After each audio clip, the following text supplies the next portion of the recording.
set the meeting. We'll have the call to order. I'll be doing the invocation, then Brad, I'm not going to be doing the Pledge of Allegiance. Then we'll have roll call. Everybody please stand. Heavenly Father, we come to you tonight to ask you to watch over us as we go about our city business for the citizens of this town, and watch us as we go, and to make sure that we do the things that strive to help our citizens in their way of life here in the city of Ocoee. We asked you to also help pray for us as we go through these trying times and through our country. We also ask you to watch over our first responders as they go about their daily duties, to watch them for their health and their safety. We ask in your heavenly name, amen. Amen. Pledge allegiance To the flag of the United States of America and to the republic for which it stands, one nation, under God, indivisible, with liberty and justice for all. Commissioner Brunson? Here. Commissioner Wilson? Here. Mayor Johnson? Here. Commissioner Oliver is absent. Commissioner Firstner? Here. I have a proclamation here for the small cities. I'll go ahead and read this. Whereas small cities and towns under 50,000 population are the home to millions of Americans and constitute the vast majority of municipalities across the United States. And whereas small cities and towns strive to strengthen their communities through the provision of services and programs to improve their quality of life for all citizens. And whereas the federal government is an essential partner in the success of small cities and towns and must be encouraged to continue to support programs and legislation that strengthen small communities. And whereas state governments are partners in the success of small cities and towns and must be encouraged to continue to support key programs and legislation that strengthen communities. And whereas organizations, businesses, and citizens are partners in the success of small cities and towns and must be encouraged to continue to grow their efforts to make small communities a viable choice for people to live in. And whereas during these challenging economic times, the need for a renewed intergovernmental partnership to support essential public services is more important than ever to ensure the safety and growth of small town America. And whereas the National League of Cities President and Small Cities Council of the National League of Cities have declared June 2022 as Small Cities Month. Now, therefore, the City Commission of the City of Ocoee does hereby proclaim June 2022 as Small Cities Month and encourage President Biden, Congress, state governments, organizations, businesses, and all citizens to recognize this event and to work together this month and throughout the year to invest in small cities and towns to better the lives of all our citizens. All right. Staff reports. Nothing this evening, Mayor. All right, thank you. All right. All right. Public comments, the ones I've got will be during the issues of what are on the agenda, so we'll get to them when we get to that.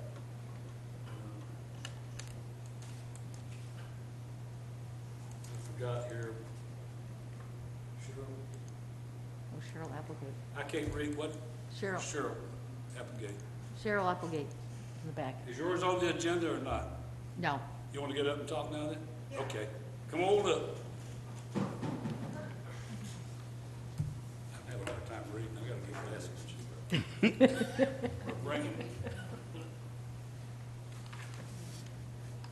Good evening, Mayor and Commissioners and Mr. Franks. I am here to cordially invite you, the Mayor and the Commissioners, to honor the Ishinru Budokai Dojo, as they have been associated with the City of Ocoee Parks and Recreation for over 40 years. They will be having a little summer party Thursday at 6:30 at the Easement Center. They're housed there until they get the beach center finished so they can go into the old weight room.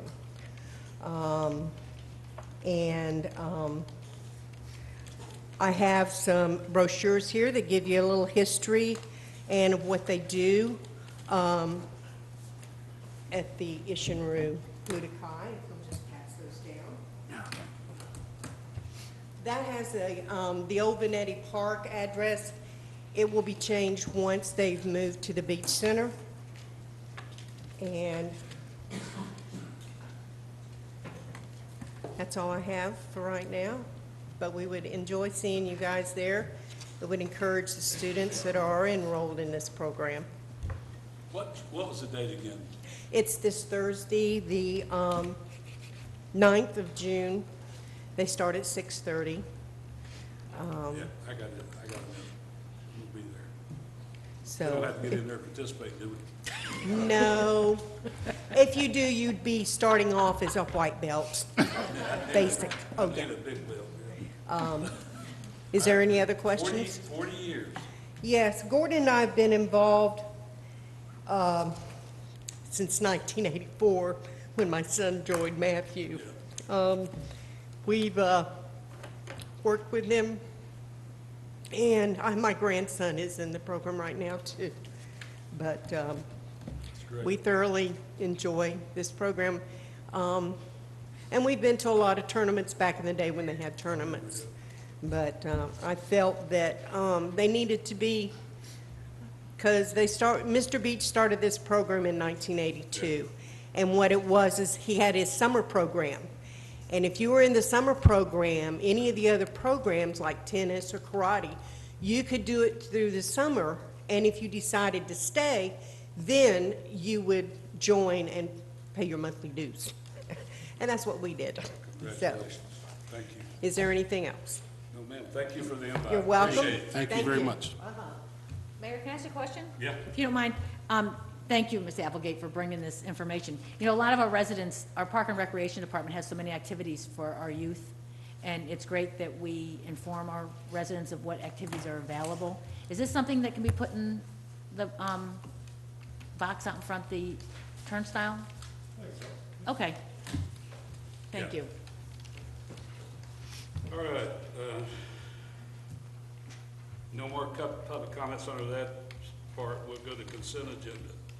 Motion to approve? Motion made by Commissioner Wilson. Do I hear a second? Second. Seconded by Commissioner Firstman. Any more comments? If not, let's vote. Or the Coughlin? Motion carries with Commissioner Oliver absent. All right. First reading of ordinance, let's see.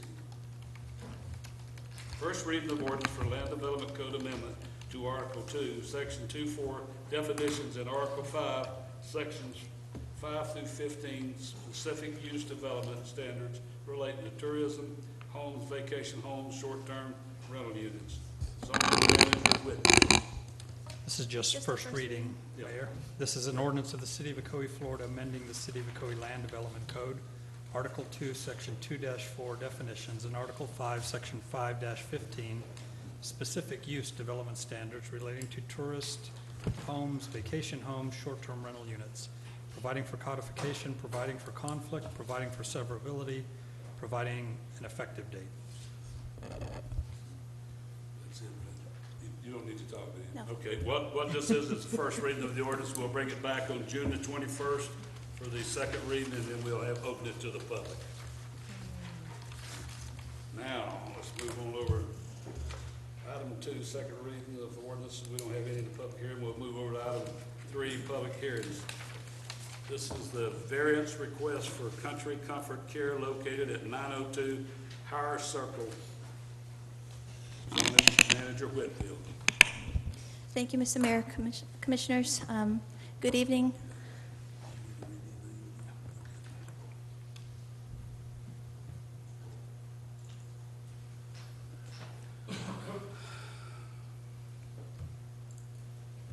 Okay, before the Commission tonight is a request for a variance to Section 5-15 of the Land Development Code in regards to the minimum distance separation for an assisted living facility. The background on the property is that it's located between Higher Circle and Coons Place, about 22.22 acres. It's in the Ocoee Commons PUD. The applicant purchased the property on March 22nd and applied for an assisted living facility reservation form. She was denied that application on March 29th due to not meeting the minimum distance separation requirement. And then the applicant is now seeking this variance so that she can open a sister facility to the one that's currently located at 863 Coons Place. This is an aerial showing the properties in the community, the surrounding zoning map.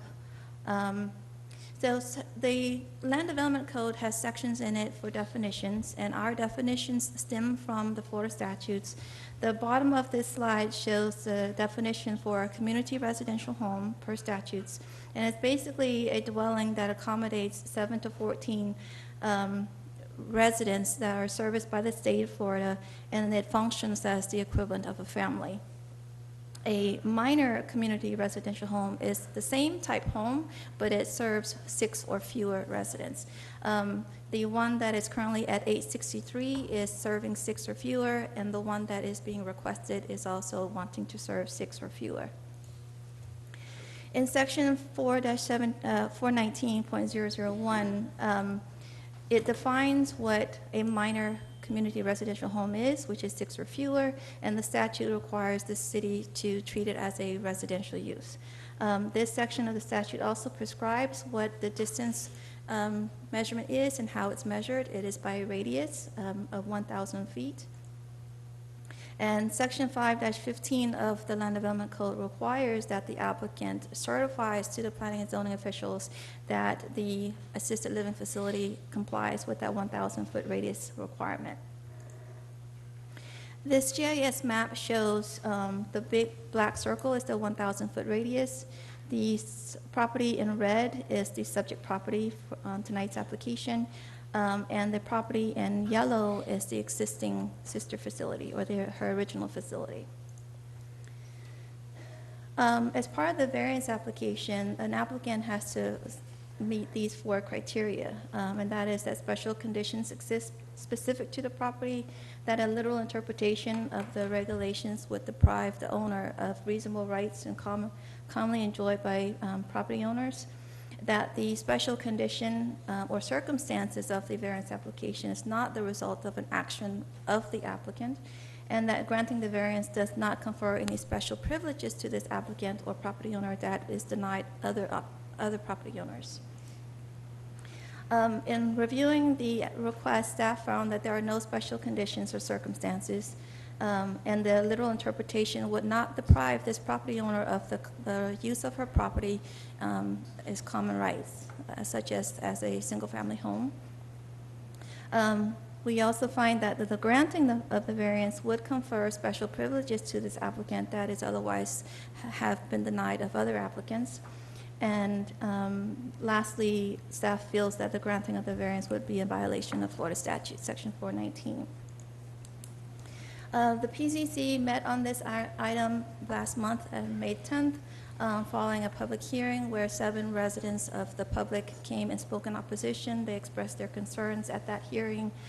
Following the close of the public hearing, the Planning and Zoning Commission voted unanimously to deny the application, and staff is also recommending that the City Commission denies this application in order to not allow a minor community residential home to be within 550 feet of an existing community residential home. And I believe the applicant is here to speak on her behalf as well. Thank you. Okay. All right, I'm going to open the public hearing. What we do, first thing is the petitioner wants to speak first. If you come up and speak.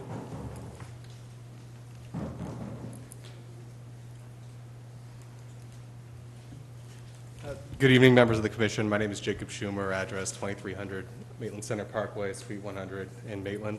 I do have documents that I'd like to show, and I was told that we'd have a overhead projector to show the documents. Set that up beforehand. Yes, I spoke to the clerk a few times. Is the lady still in the back? Yes, she's in the back. Can you just get Maribel? We'll get somebody. Stop the clock. We have a 5-minute time limit on it also. So I'm going to stop the clock till they get out here and get this started for you. I'm sorry, is the 5-minute, the card said 15 minutes for the petitioner, the speaker card. And I expect it'll take us a little more time, given this is a quasi-judicial presentation. I'll try to keep it as short as possible. Okay.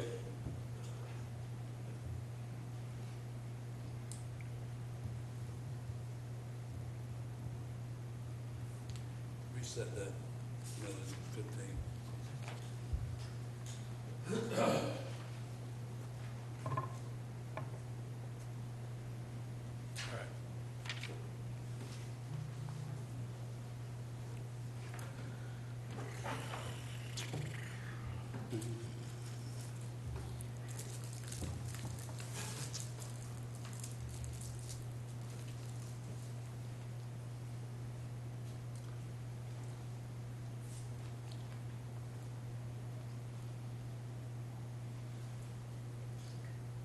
Okay. Okay. Yeah, I'll show it. I'll try to make it visible in a second. But I'll tell you verbally. Again, my name is Jacob Schumer. I'm an attorney. I practice local government law. And I'm going to talk about the legal aspects of this application. Obviously, it's coming to you as a variance. However, the applicant, Country Care, and the owner will be coming up, Amanda Arjun will be coming up to talk about the actual business. Wanted to just appeal the decision of the staff because the initial decision, it depends on whether or not the house complies with the statute. And as you saw from the staff's presentation, their opinion is that placing more than one community residential home within a 1,000 feet radius violates the statute. And that's just not how the statute works. The statute is, I'm sure you're familiar with it, you're a city commission. The legislature has told you you must allow certain things in a residential neighborhood. And in this case, it basically creates a mechanism where staff showed there's a portion of and it's in your staff report. So it's a little bit blurry here. But section 2 reads that homes of 6 or fewer residents, which would otherwise meet the definition, shall be allowed. You have to read that into the mic also, then. Yeah, I'm sorry. Picked up. Thank you, that's perfect. Okay. So you can see the highlighted language there. Can you straighten that out?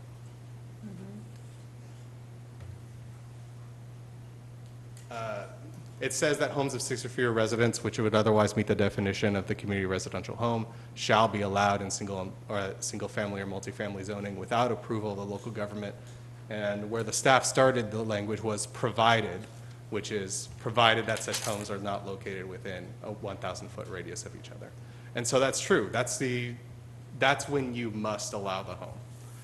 But there are other ways to be in compliance with the statute. And we would say that Ms. Arjun's, our country comfort care are in compliance with the statute, so this should have been granted. And just to show that this is the case, that it wouldn't violate the statute in order to grant a variance, this is the application that you provide to the AHCA for a community residential home. This is the affidavit you must file to basically overcome a local government saying that you can't run a community residential home. And it provides all the factors if you're in a single family, multifamily, and it provides that you can grant that even if it's otherwise prohibited, you can receive a variance.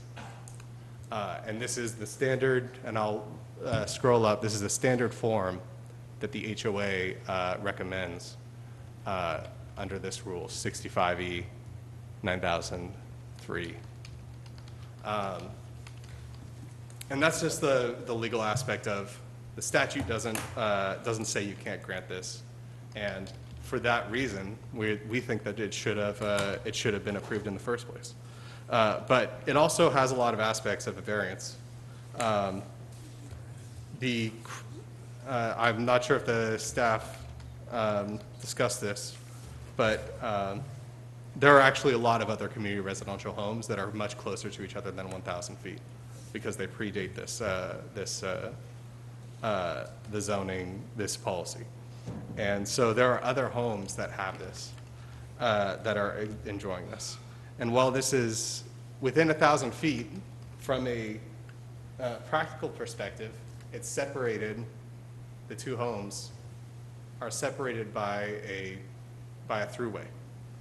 And so this isn't a case where And, you know, it's 500 feet as the crow flies, but from a logistical point of view, they're separated by a major road where those houses would not normally interact. So they are separated in practicality, what more than some houses which are by 1,000 feet. And of course, they're inside interior portions of subdivisions. And this won't just help Country Comfort Care, because it'll help with the local residents. It'll help the residents of those ALFs, because they'll be able to get faster service. They'll be able to get nurses to come with fewer trips on the roads.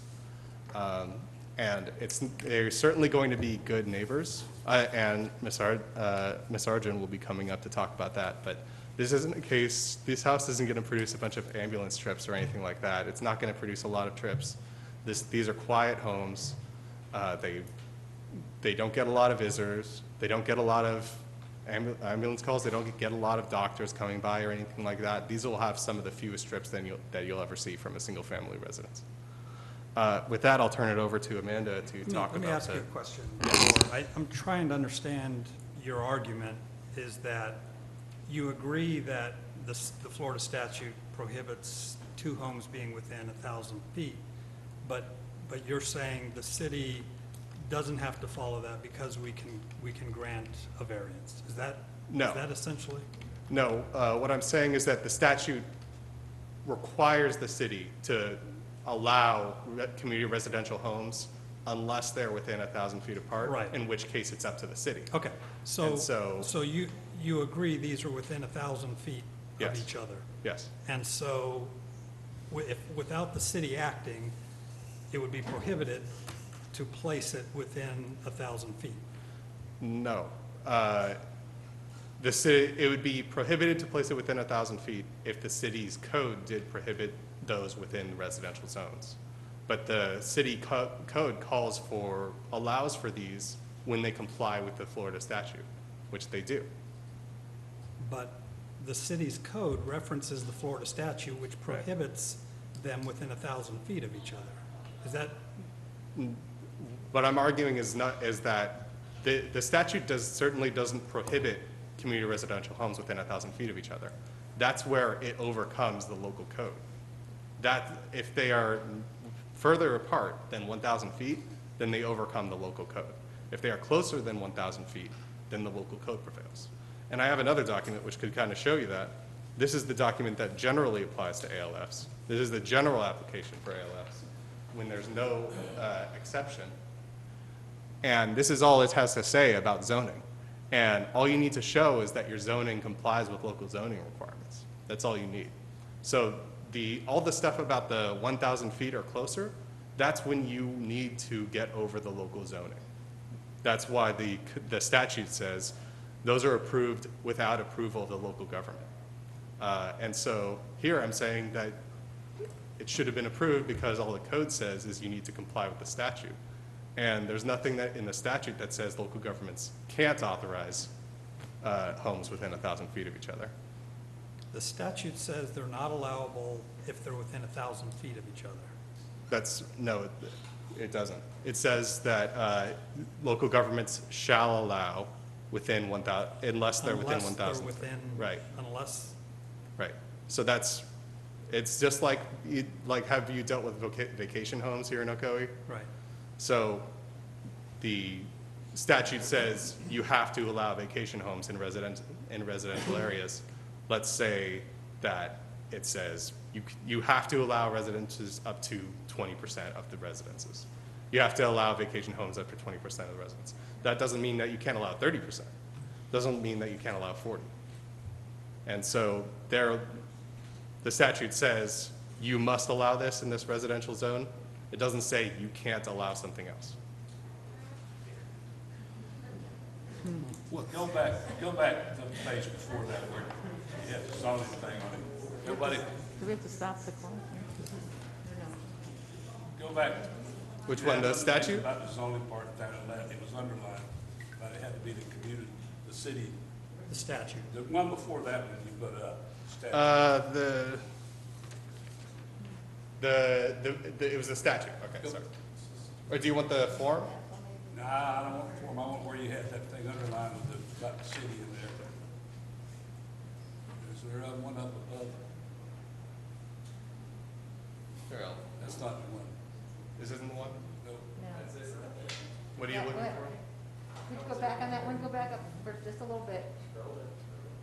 Where you highlighted? Where I highlighted? Okay, wait.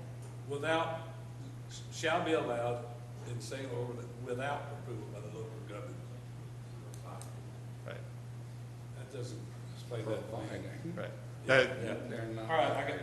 All right. That's so the staff, okay, so I'll allow Ms. Sargent to explain her You got business as well. 5 minutes left. I'm sorry? You got 5 minutes left.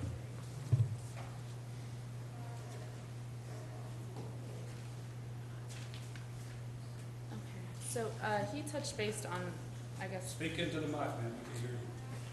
So hi, my name is Amanda Arjun. He touched based on what the statute is and how we interpret it. But I want to touch base on the property that's located at 863 currently and the property that I now have 902. First off, I want to show you some pictures from the first property as to why I feel like it would be a great addition to the community versus having another property, say as a vacation home or a rental. There's multiple people in the neighborhood already that own multiple homes and have it as rental properties, and I feel like that causes more of a, you're having an influx of multiple people coming in and out and different families throughout the community, versus mine would have the same residents pretty much throughout the year with very minimal traffic. First off this is the home that I purchased at 863, and this is what it looked like when I obtained it, and then this is what it looks like now. So I believe in my eyes dramatically increased the view of the property from the outside street and from the public's eyes. I mean, if you want your home and a property to look like this, then you can. And I mean, for me, in my local neighborhood where I live now, none of the homes look like that. So I prefer my home to look like this, which is more pretty to the eye. Just like this one. This was the view from the road where the mailbox is, right? When I obtained the property. Now you can actually see my home. It looks pretty. This is another one. This one had multiple bushes. You couldn't even see the house from where you would put the garbage can to that left side of the property. This is what it looks like now. You can actually see. So I'm just telling you, I feel with my purchase of the property, with the way 902 looks now, not very nice. The owners previously did not keep it very nice. So if your neighbors feel like if that was acceptable, then that's acceptable to them. But with me having this property there, it would definitely be not a sore eye the way it is now. It would have a great turnaround. A lot of people argued in the previous meeting that it was a lot of traffic, they felt like. And a study shows that in these homes, maybe people in a regular family of 4 goes in and out maybe 20 times a day. These people don't even leave 20 times a year. And I've been in this business probably well over 11, 12 years. I have residents that have stayed with me probably 9 years, 10 years. They don't have family, they're not going anywhere. I'm providing a great home for people that don't have it. And you guys are in the age where you may or may not had a loved one that has been in an assisted living or know someone that has been in an assisted living and nursing homes. Assisted livings trump nursing homes. They provide great care, especially to people that cannot afford to be in these big fancy ones. We're providing a great asset to the community. And for you guys to deny that, that just means there's one less home out there that's not helping these individuals. And I'm not sure if you follow, but there's a lot of communities shutting down because they're not able to open. They don't, well, one, they probably don't have the funding. I've been very successful in this business, and it's just because I've had great people on my side. And the property that's originally located at 863 is on a waiting list. So would I alter that property and create more rooms? No, I'm not going to do that to the neighborhood. But I would rather have something close where I can provide additional homes to people that want to move into my home. I'm denying people entry to my property now at 863 because I don't have anywhere to put them.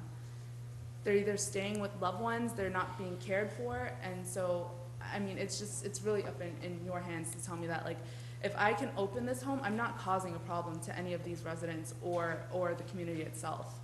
I feel like I'm adding a great addition.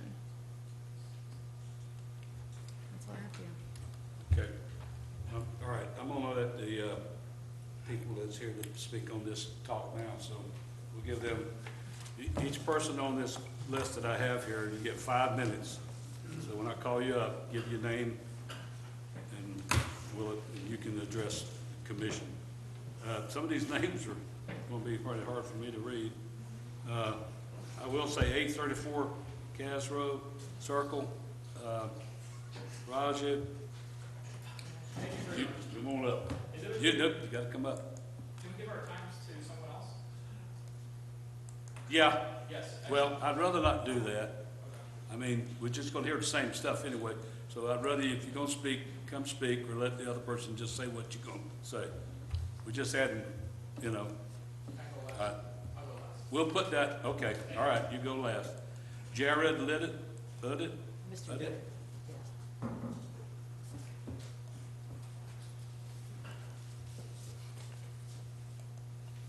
You'll get 5 minutes by what, on the public hearing. Mayor Johnson, City Commissioner, City. Lower the mic. Pull that mic down. Pull that mic down. Yeah. There you go. There you go. Yeah. We'll stay away from it. Yeah, Mayor Johnson, Commissioners, Larry Brinson, and Larry Brinson, let me see if I remember the name. Oliver is not here. Anyway, look, I live in Ashton Park, the community that deals with, these homes. I bought into the community in 2006 originally. And I have a text here that I will read. I mean, I understand what the petitioner, the attorney, is trying to do here. Again, we had a hearing on May the 10th with the planning and the zoning, and the recommendation of denial was made for the variance 2202 request pursuant of the statute 419-001. For 902 Higher Circle is less than 1,000 feet from another assisted living facility. I hope you will uphold the recommendation of the Planning and Zoning Committee. We bought into this neighborhood with the expectation that it is a single-family residential community. Now we are faced with the possibility of businesses inundating our neighborhood. But there is a broader point here I want to make. The 419-001 statute appears to trump our HOA documents. It gives the owner of 863 Kunz Place permission to open an assisted living facility without any input from our residents. For our HOA governing doc specifically states that, and I quote, Article 3, Rules and Regulation, Section 3.1, residential use. Each lot shall be used for a single-family residential purposes only. No trade or business of any kind may be carried on therein or thereon, provided, however, that the lease or rental of the resident shall not constitute a violation of this covenant, end of quote. This makes it very difficult for us to enforce our community rules and regulations. Ms. Arjun letter states that she bought this property at 903 Higher Circle with the sole purpose of opening an assisted living facility. Irrespective of the many letters she received from our management company about her violations of our governing laws for the property at 836 Kunz Place. I know you are not here to make a ruling on the HOA governing docs, but I hope you will deny the variance based on the statute. I know their attorney tried to make a case here, and you want to sidestep the statute, because by allowing this assisted facility within 1,000 feet, it actually will weaken the statute. I can turn my property into a listing facility. My neighbor can do that. Anybody in there, if you allow this to happen. So we can get a neighborhood that we bought into, right, that for residential purposes, and then donated with businesses. And then living facilities, it can be any other business. And the problem that we have as an HOA is to see that we upkeep our neighborhood, upkeep our neighborhood and make sure that it looks good. Because if our neighbor looks good, other neighbors look, the city of Ocoee will look good, right? And I think if you allow this, you will set a precedent that you cannot erase. Because this will not only challenge the city of Ocoee, but it will challenge the residents who live in these communities. And I strongly believe that you should deny this. Thank you, sir. All right, next is Ruben.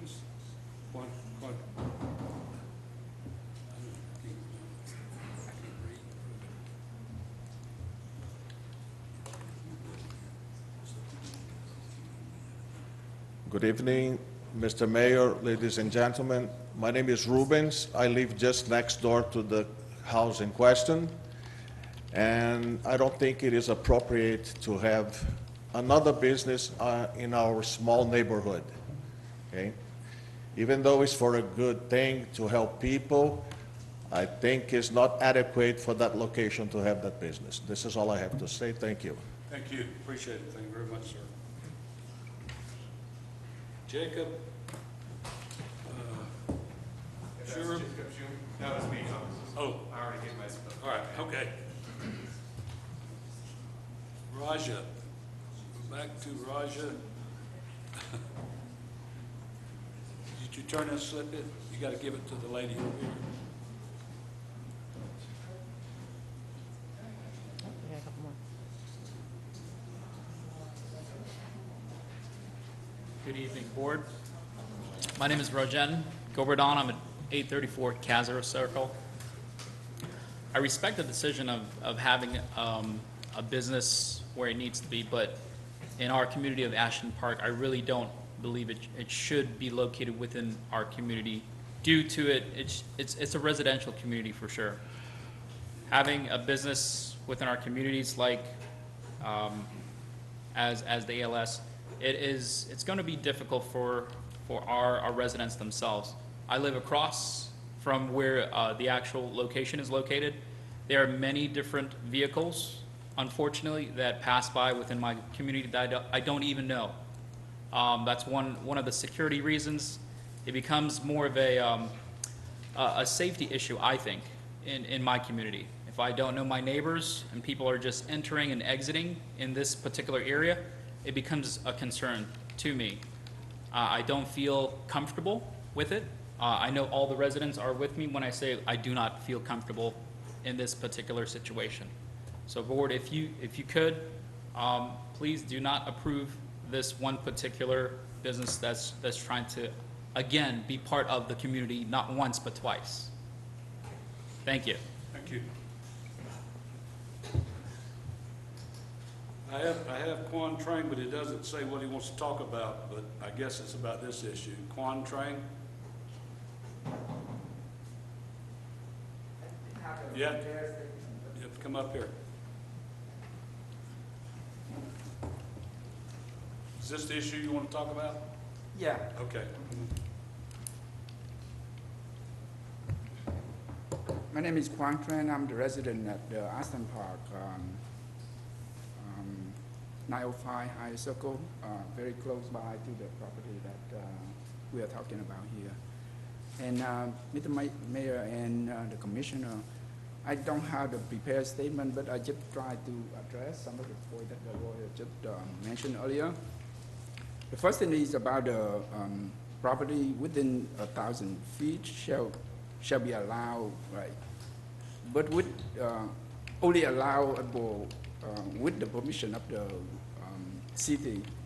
And I think I'm not a lawyer, so I let it to the smart people like you to talk more about it. But apparently, from my understanding of that statement that the lawyer showing, it did not approve, right? Because we are already decided that it within 1,000 feet. The second part is that he mentioned that the two property is on the two separate part of the neighborhood. But that is one of the things that we are proud of the Ascent Park Homeowner Association, even though the two areas are separated by the city road, but we are one community. It is the Ascent Park Homeowner Association. And the other thing, my neighbor already addressed that, the business, it would create some additional traffic and some stranger car is going to be parked at front of the property. And it make us feel a little unsafe. That's all I have to say. Okay, thanks, sir. Appreciate it. All right, Gail Woods.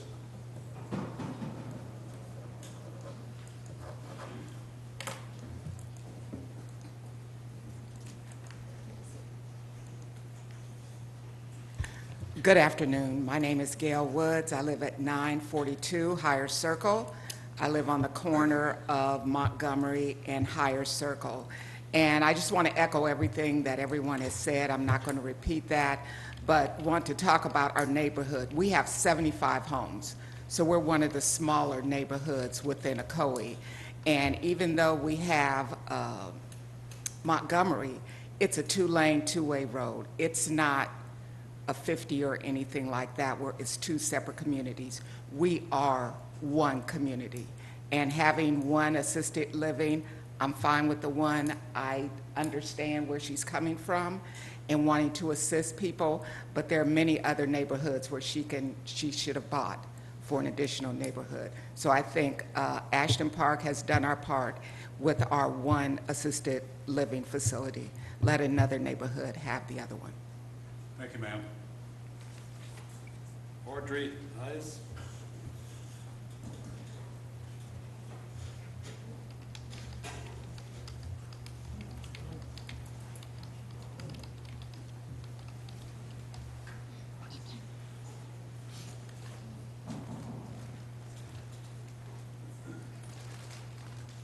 Good evening.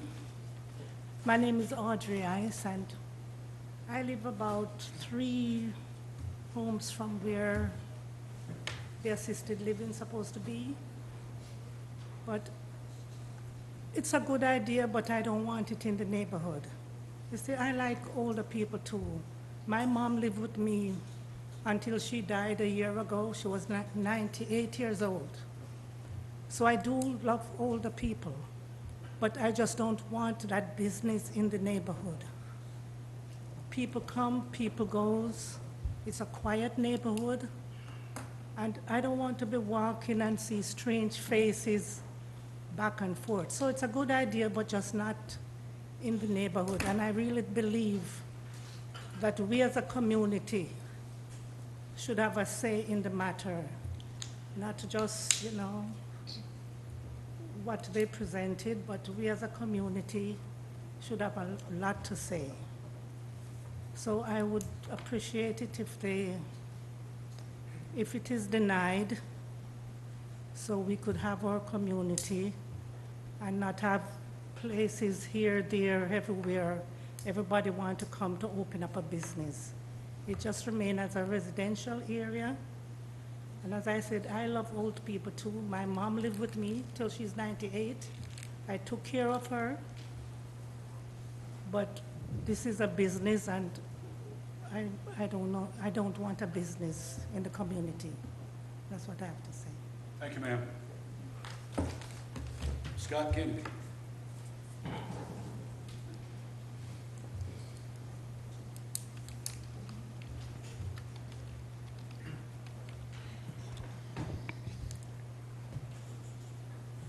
Good evening. My name's Scott Kennedy. I don't live in this neighborhood, but as most of you know, I'm the president of one of the larger HOAs in the city of Ocoee. We have 341 homes. And I've dealt with this issue a lot. Not everyone may know there's a pendulum that swings in the states where HOAs are out of control and they ban everything. Years ago, they tried to ban people from putting statues of the Virgin Mary in the front yard.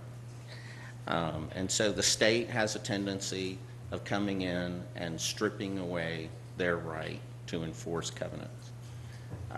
Fundamentally, in our nation, the most important right that we have is the right to own property.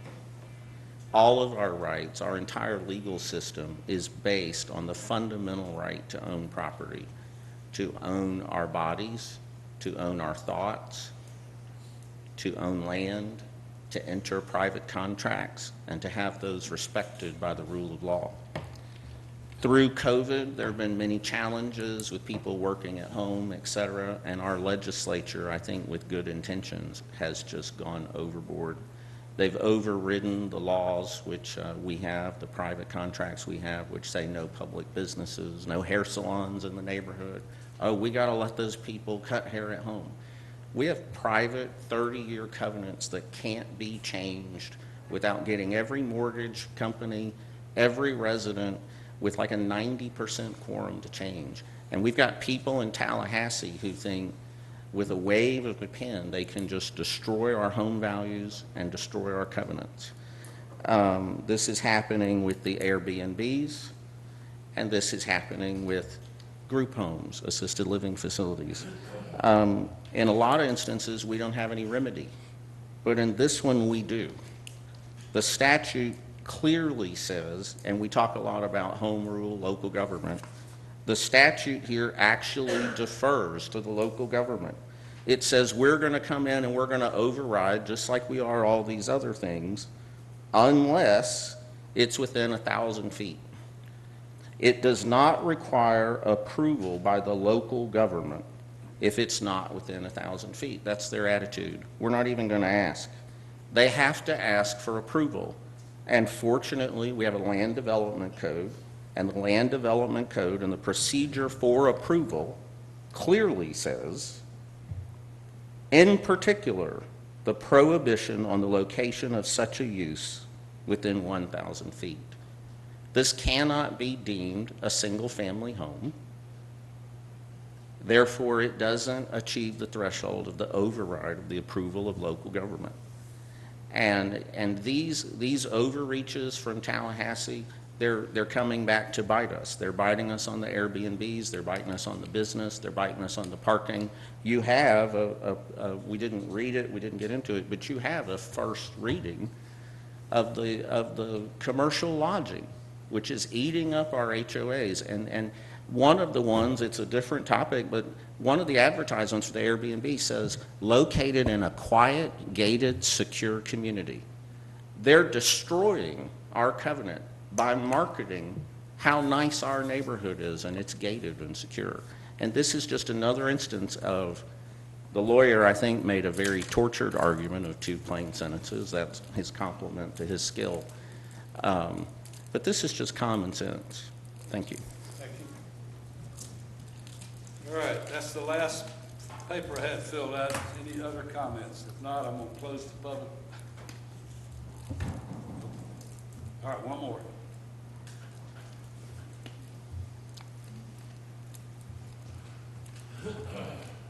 Let me see it. Thank you. Gene Iris? Jean Iris. Yeah, I'm working for Advent Hospital. And then I don't think so it's the right thing for that person to have the assistant living in the neighborhood. I'm working for Advent Hospital, and then I go to work every day, and I'm taking care of patient. That's my job. At surgery, everything. She should buy a place from different place, not neighborhood right there. Because it's quite neighborhood. And I don't know why she do that. She knows she's going to buy the house and then it's private property, and she bought it. All right? Thank you. Thank you, sir. Appreciate it. All right, anybody else? I think that's it. Okay, so I'm gonna close. Now, you have a 5-minute rebuttal if you want to.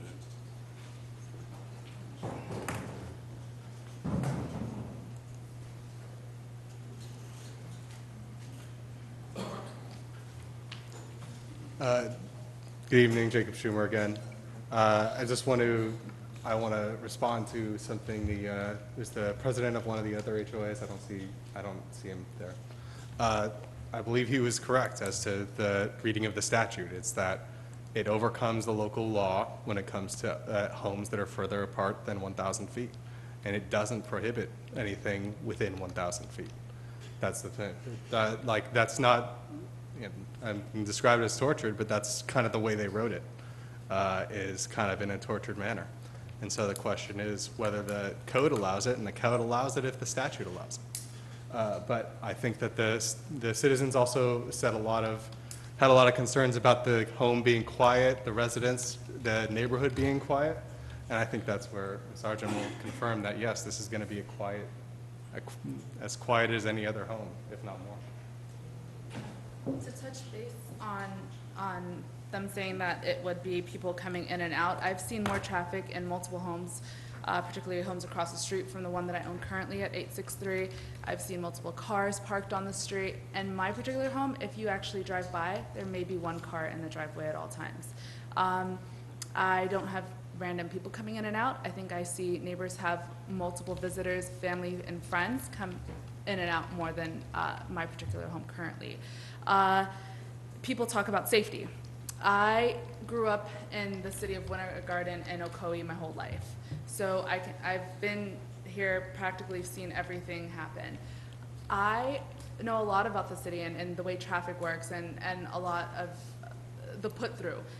I particularly, if I felt like my community wasn't safe, then I would choose a residential community, the ones that I live in now. It's gated. I see the people that come and go.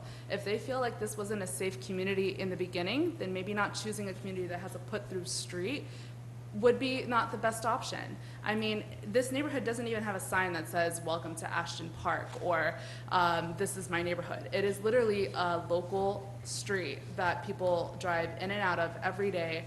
The cops have to be there because they're speeding. I mean, there's nothing that tells me that's a community to begin with. So, I mean, if I was to choose a home to live in and I was, concerned about safety, maybe choosing Ashton Park wasn't the right option. So I'm not saying that that is what I'm trying to do or cause any kind of scene in the neighborhood, but if they're concerned about traffic or safety, me having a residential community is considered a residential community on the statutes. I'm not putting a business. In the statutes, it says the home that I chose is a community residential home. It is not considered a business or an Airbnb or a vacation home. It is supposed to be considered an actual community home, just like the ones you and I live in. So with that being said, I mean, if they're concerned more about the traffic and fighting me that it's a business, you don't even know that I operate there. I think you see more people come in and out over a family party. I don't know what else to say about safety and traffic if that's concerned. You didn't know I was there at 863 for 6-7 years now. It's only because of this. And they're fighting me over it. All right. Thank you. Just one question. Do you not have a license from the state? I sure do. Permit? So that is sort of a business. Yeah. But in the state of Florida, we're still considered residential No, homes. it's still a business. I have a state Right. license, correct. But I mean, I have a license. I'm a registered nurse and I have a license. I'm not I gonna mean, get it's into a big just, discussion over that. All right, give you the time, but I'm gonna make a comment. I'm just saying, you have to have a license, a permit to run that house. right. I mean, It if is I, a business. right, and if I could Okay, just touch that's base, it. if I could just touch base on that, there are multiple homes in the state of Florida that operate without a license. I'm not worried And- about the other parts of the state. I'm worried about Ocoee. So I'm not dealing with. But I them. particularly, Okay. what I'm trying to say is I particularly own that home and I Yeah. can move in tomorrow and the state allows me to take care of 3 residents in that home without a Well. license. So I can do that as well I know. and do that as a registered nurse. I So I'm will- just letting I will you tell you, know. the state allows a lot of things that I don't particularly like. but that's I hear different you. story altogether, so, okay, thank you. All right. One more thing. So yes, it is a business, but it's not like a retail business. And you might know that you might have covered that Florida statute recently posted a home-based businesses bill, which would allow things that are much less quiet than this. Well- That would allow, and I understand that is very objectionable to basically every local government in the state.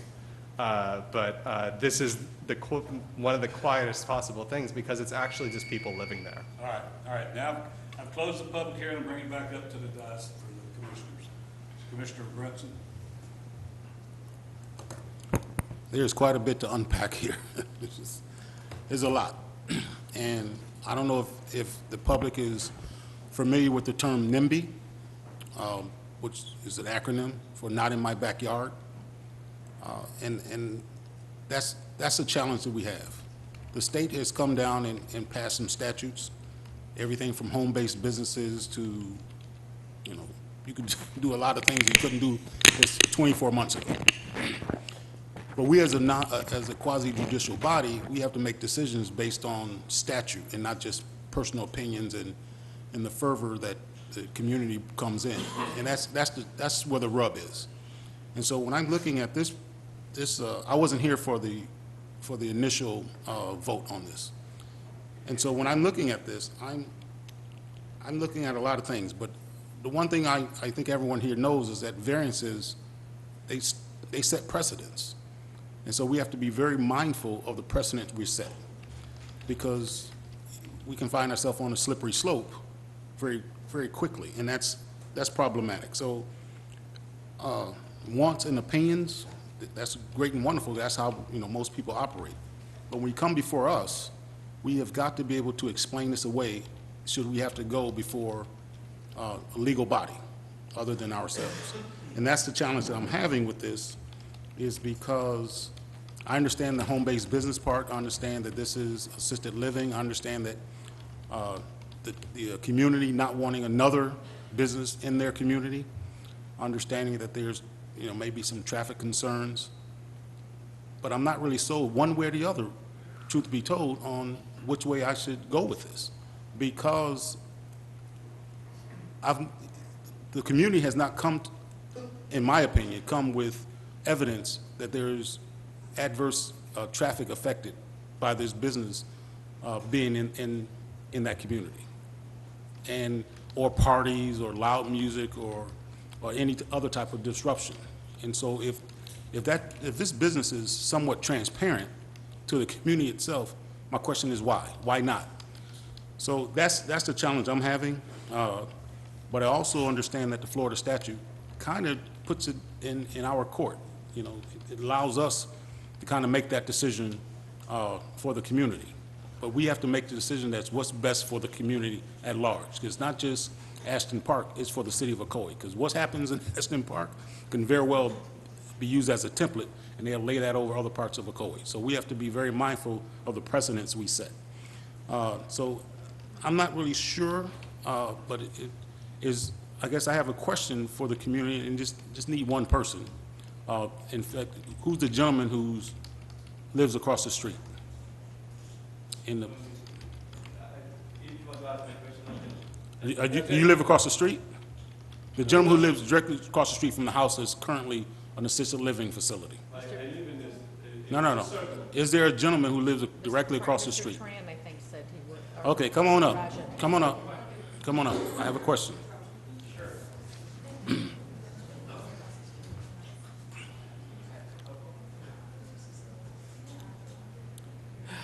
Because what I heard was a lot of people said, not in my backyard. That's a lot of what I heard. Good evening. But what I haven't heard is, does it adversely affect the traffic patterns in your community, on your street? Okay, yes, my name is Raj. I live across the actual house itself, 2 houses down. I open my garage, I look at it, and I do see cars along that pathway. Yes, I'm going to say yes. They do affect the actual trafficking. No, adversely affect. There's a difference. What do you mean adversely? Adversely Please means that you may be looking at traffic that's normal traffic for any house in that neighborhood. But is that traffic at that residence more so than any other home in that community? Because if the answer is no, then I'm not sure how that's problematic. Well, I do say if by leaving my house, I do have to move around their vehicles. It is a problem for me as a resident. Yes, it is affecting me as a resident, more so than any other of my other neighbors. Okay. Can I say that? Yes, Yeah. you can So say that's, pretty much what you it want. would affect me as a resident, myself exiting my particular home in my area, that I have to move around traffic that's there. Okay, Yes, thank you. you're welcome. So, again, I am torn with this. I am, I am torn, and because of the legality of it from the state statute, So I'm gonna defer to our legal counsel in Yeah, help, Commissioner, I because think, this is, well, a couple of thoughts I had. One, they're asking for a variance, and it's not on the residents to prove that it adversely affects them. It's on the applicant to prove that they are uniquely situated to where they can't help but get relief from the statute or the code. The burden is on the applicant to show why this should be allowed, not the burden on the residents to show why it adversely affects them. When we talk about variances, and we've seen them a number of times, it's a tough standard to prove. It's a tough hurdle for any applicant to overcome, because you have to show that the situation is unique to that particular house. And for this city commission to grant the variance, you'd have to determine that in this particular situation, there was something unique about the location of the house or the operation of the house that justified granting the variance. that's all I had. Yes. There's a rule, 1,000 feet. Simple as that. Why was that not adhered to? These residents already have one assisted living in their facility, in their neighborhood. It is one neighborhood. It's split by a street, but it is one HOA, it is one neighborhood. They already have one facility. 1,000 feet is 1,000 feet. An assisted living has to adhere to state law, state rules. Why should we, as a city, say you don't have to? There's other neighborhoods. I have other group homes in my district. They're 1,000 feet from another one. That's been adhered to. I think we, as a commission, have to adhere to what is set before us, and that is 1,000 feet. No exceptions. I think that's the basis of it. Yes, everyone would not like their whole neighborhood to become assisted livings or become a business. These are residential homes, and that's where it should be maintained. And 1,000 feet, I'm just gonna stick with 1,000 feet is 1,000 feet. It's not 900 feet, it's not 800 feet, it's 1,000. Simple as that.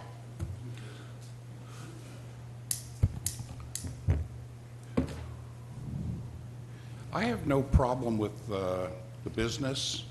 I think you're providing an excellent service to a lot of people that need it. I think you have a beautiful home, and you keep it well. But the problem it really is, like Commissioner Wilson said, it has not met the requirements of the Florida State statute, nor has it met the requirements of the Land Development Code of the City of Ocoee, nor has it even met the requirements of your local HOA covenants. I see it conveying a benefit to the petitioner that is not given or afforded to the other people in the neighborhood. And I have yet to hear a reason that, really justifies an approval of a variance. I think you should have done your due diligence a little harder before you bought this house. If you were aware of these requirements, it's beyond me why you went ahead and committed to it. That's all. Well, the question I would ask, did you go to the homeowner association meeting and ask them or propose this to them when you did this? Yes or no? Would you like us to cut, come up, or is this? One of you can. I just need somebody to say yes or no. I don't need to get, No. does the homeowner association, anybody here with the homeowner have the rules? What the rule says in your homeowner association pertaining to that, or is there any rules in? When I was up here, I read the rule, I can reread it if you want me to. Well, no, I'm just saying, because I know what you read. I'm just saying, to me, you would have went to the homeowner association meeting, and I know you have to have meetings, and propose that and see if they would agree to it or not agree to it. I understand, a lot of people have different things on home rule. I think home rule sometimes get a little shoved to the side because of our state, no matter who's in office up there, they always seem to think they can put a hammer down on us and we're not supposed to do anything about it. I like to go by what the statute says also, is what she said, but I also say that the city has to go with what the citizens of the area say. And I just think that you should have asked before you bought the other one. You've been in that one place 7 years, then why would you not go ask, before you did that? So that's beyond the point. I think it all comes down to, we have to, somewhere along the line, draw the line with what the state says and what we say. But it says 1,000, so as Commissioner says, we got them other places in town, and they are in that 1,000 square foot, in that 1,000-foot area. All right, so all the discussion's over with. So what I need now is a motion. I'll make that motion. I make the motion to deny the variance. Motion made by Commissioner Wilson to deny the Do I need to variance. say Do I it hear a differently? second? No? Okay. What'd you say? I want to make sure I didn't have to say it differently. All right. Ask the Commissioner attorney. Wilson made the motion to deny the variance. Do I hear a second? I'll second it. Seconded by Commissioner Brinson. Any more comments? No more comments, let's vote. Okay, I wrote yes to deny it, right? Motion carries, yes. Okay. Your motion, yes. Motion Make sure I carries. get it right. All right, thank you very much. No, I want to make sure I did it right. Nope. Thank you, everybody, for coming out tonight. Appreciate it very much. Thank you. No clapping necessary. All right. You're welcome to stay. Yeah, stay, you're here. Don't leave now. Don't leave now, you're welcome to stay. This is the most exciting, non-excitement I've had in a long time. Item number 4, utility easement. Vacant request located at 1909 Leslie Ann Lane. Zoning manager, Whitfield. We'll give everybody just a minute.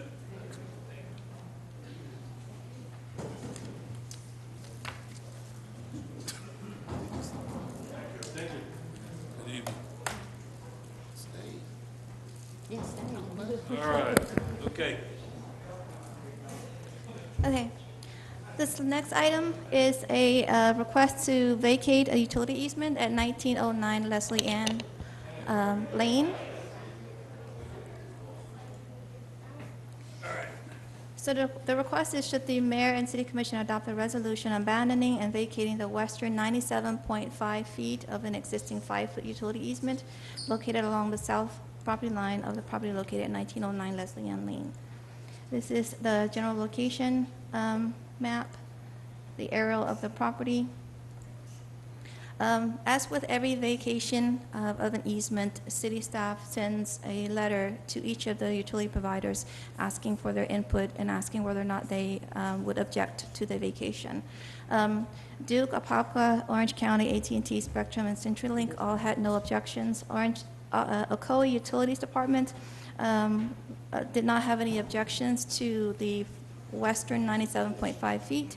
Of the property. They are asking to retain the 7.5 feet of utility easement that is on the rear of the property. This is a survey of the area, so the entire lot depth is 105 feet. Subtracting out the 7.5 to maintain the utility easement in the rear, it leaves the remaining 97.5 feet that is up for vacation in the resolution.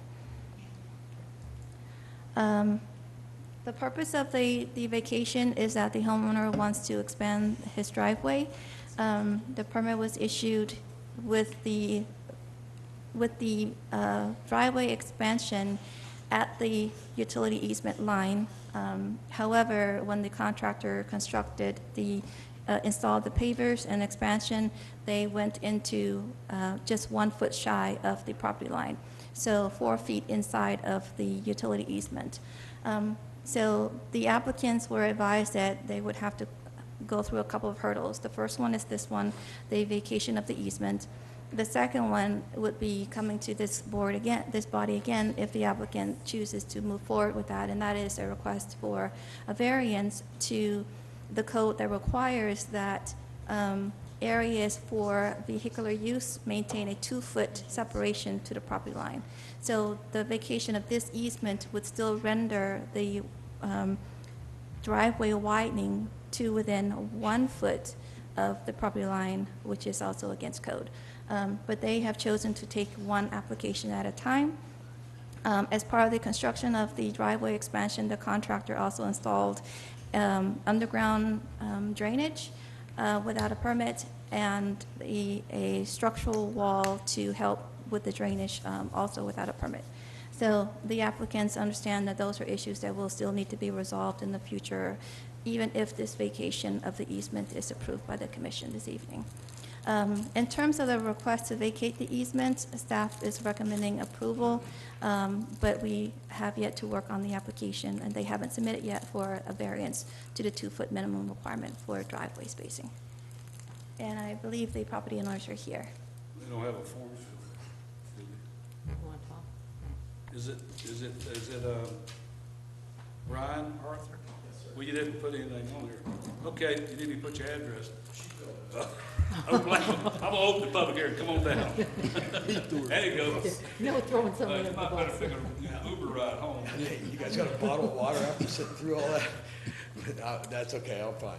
We'll get you one if you want one. I'm sorry that we're here, but all we did was call up the company and say, hey, we'd like to have some papers. The reason being is that we're on a hill. And so the way I saw it and the way, what I believe in is the tree that's been removed from my neighbor next door to us, the ground through the years kept lifting. Our driveway, the original driveway, was sagging because our driveway's downhill, and basically our garage is taking in water. So we had to figure out what can we do. So we decided to see what a paper company could do. So a guy came out and said, hey, yeah, man, we can do this and we can do that. Well, he went and did something else just to cut this down and make this as fast as possible. He told us that he could float and just run it down the side of the house and it would run out the back, and that's just, everything would be fine. Well, once he got into it, he realized we're not gonna be able to do that. So then all of a sudden he's like, well, hey, you know, this and that, and Dorothy and I are, I mean, we've never been in this situation. We trusted that these guys are in business and know what they're doing. And so he proposed, you know, I can do this and I can do that. And I said, well, if you know, he told us in the very beginning that we deal with the city of Ocoee, we live in Ocoee, so on and so forth. We had a lot of guarantee. We felt really good about using these guys because they're from Ocoee, and they say that they've dealt with you guys, you know, a lot. We find out when talking to Enoch that unfortunately you all have had to in situations like ours where they do things other than what we thought was going to be done. So the end result is a magnificent job. It flows water, and because of the slope, a wall had to be built to hold the neighbor's yard from wanting to wash into it. It is not a permanent structure. It is cinder blocks, 2 cinder blocks stacked on top with concrete, bags of concrete poured into the holes to give them some weight so that they could actually stay on the ground. So it's something that technically could be removed if had to be, as well as pavers that we all know can be removed. But Dorothy bought this house in the beginning. This is our final stop. This is not a house that would ever be for sale.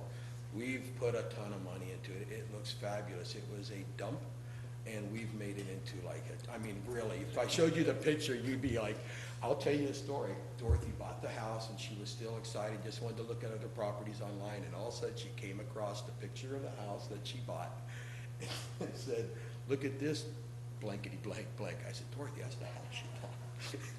We've turned that thing into just an amazing, amazing property. You've seen the pictures? Oh, well, I've got some in our phone. I don't know if I could show it to you, but it's gorgeous. The whole neighborhood loves it, and one of our neighbors was coming in. Proud of my house. I don't know if we can see it. So yeah, I mean, it's absolutely. How do I show them? Okay. So here's the initial house, Okay. Okay. okay? That's the blankety blank. I used to deliver mail to it. Okay? You might need to submit those pictures later.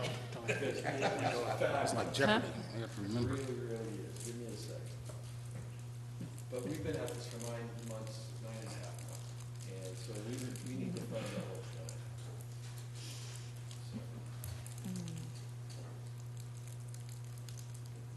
I'll just give you this one right here. This is a good shot, what we've done now. Nice. Different house. Oh, Brad. Oh, lovely. Oh, it is very nice. So we've made it look really, really nice. The neighborhood, we've actually seen others kind of do some stuff as well. So we're looking better in that part of the neighborhood. It's looked nice anyway. That part of the neighborhood's pretty nice, but it's looking good. And we did not intend to have to be here. We just got stuck having to come here and fight for the right. So that's what's going on. I don't know what else to tell you guys. All right. All right. All right, sir. thanks. Thank Appreciate you. your time. Thank you. All right, anybody else in the public have any more comments on that? I'll close the public hearing, bring it back. All right, commissioners, you either need a motion or some comments. Does Not staff- just this- does is this staff a- approve this? They recommend approval. We recommend, yes. Okay. Is this a platted, is it just a normal utility plat. easement between lots that's established by the plat? Yes. All right, if we don't have, anybody got comments? If not, No, need a motion? I'll make a motion for approval. So, hang on, staff recommendation was to approve subject to the city retaining a Yes. drainage easement, or what? Utility easement in the rear. Utility easement. So the resolution specifically allows for the vacation of the western 97.5 feet, maintaining the 7.5 in the rear. So the resolution is just for the western 97.5 Got it. portion. Okay, so I'm going to Yeah, amend. motion made by Commissioner Brinson, Yeah. I'll second it. seconded by Commissioner Wilson. Wilson. That's it. I have a question, just one question. Okay. Is there another variance coming? Is that what I? Not this evening, no. No, But- no, but another for them, variance later? Yes, this- if they choose to proceed with the variance application. Okay, so there possibly is another variance coming. Yeah, the Down the variance, the pipe. variance Yes, would sir. be. Yes, ma'am. Because the driveway now is too close to the neighboring property. Yes, code requires that areas for vehicular use be 2 feet away from the property line. I thought that's what I And understood. Commissioner Brinson, city manager made a recommendation, which I kind of agree with, that one option would be to approve the vacation of this easement, subject to the granting of the variance. So down the road, if you don't grant the variance on the driveway, then the easement stays in place. If you do grant the variance, whenever that comes before you, then the vacation of the easement would be effective. But up to you how you want to phrase your motion.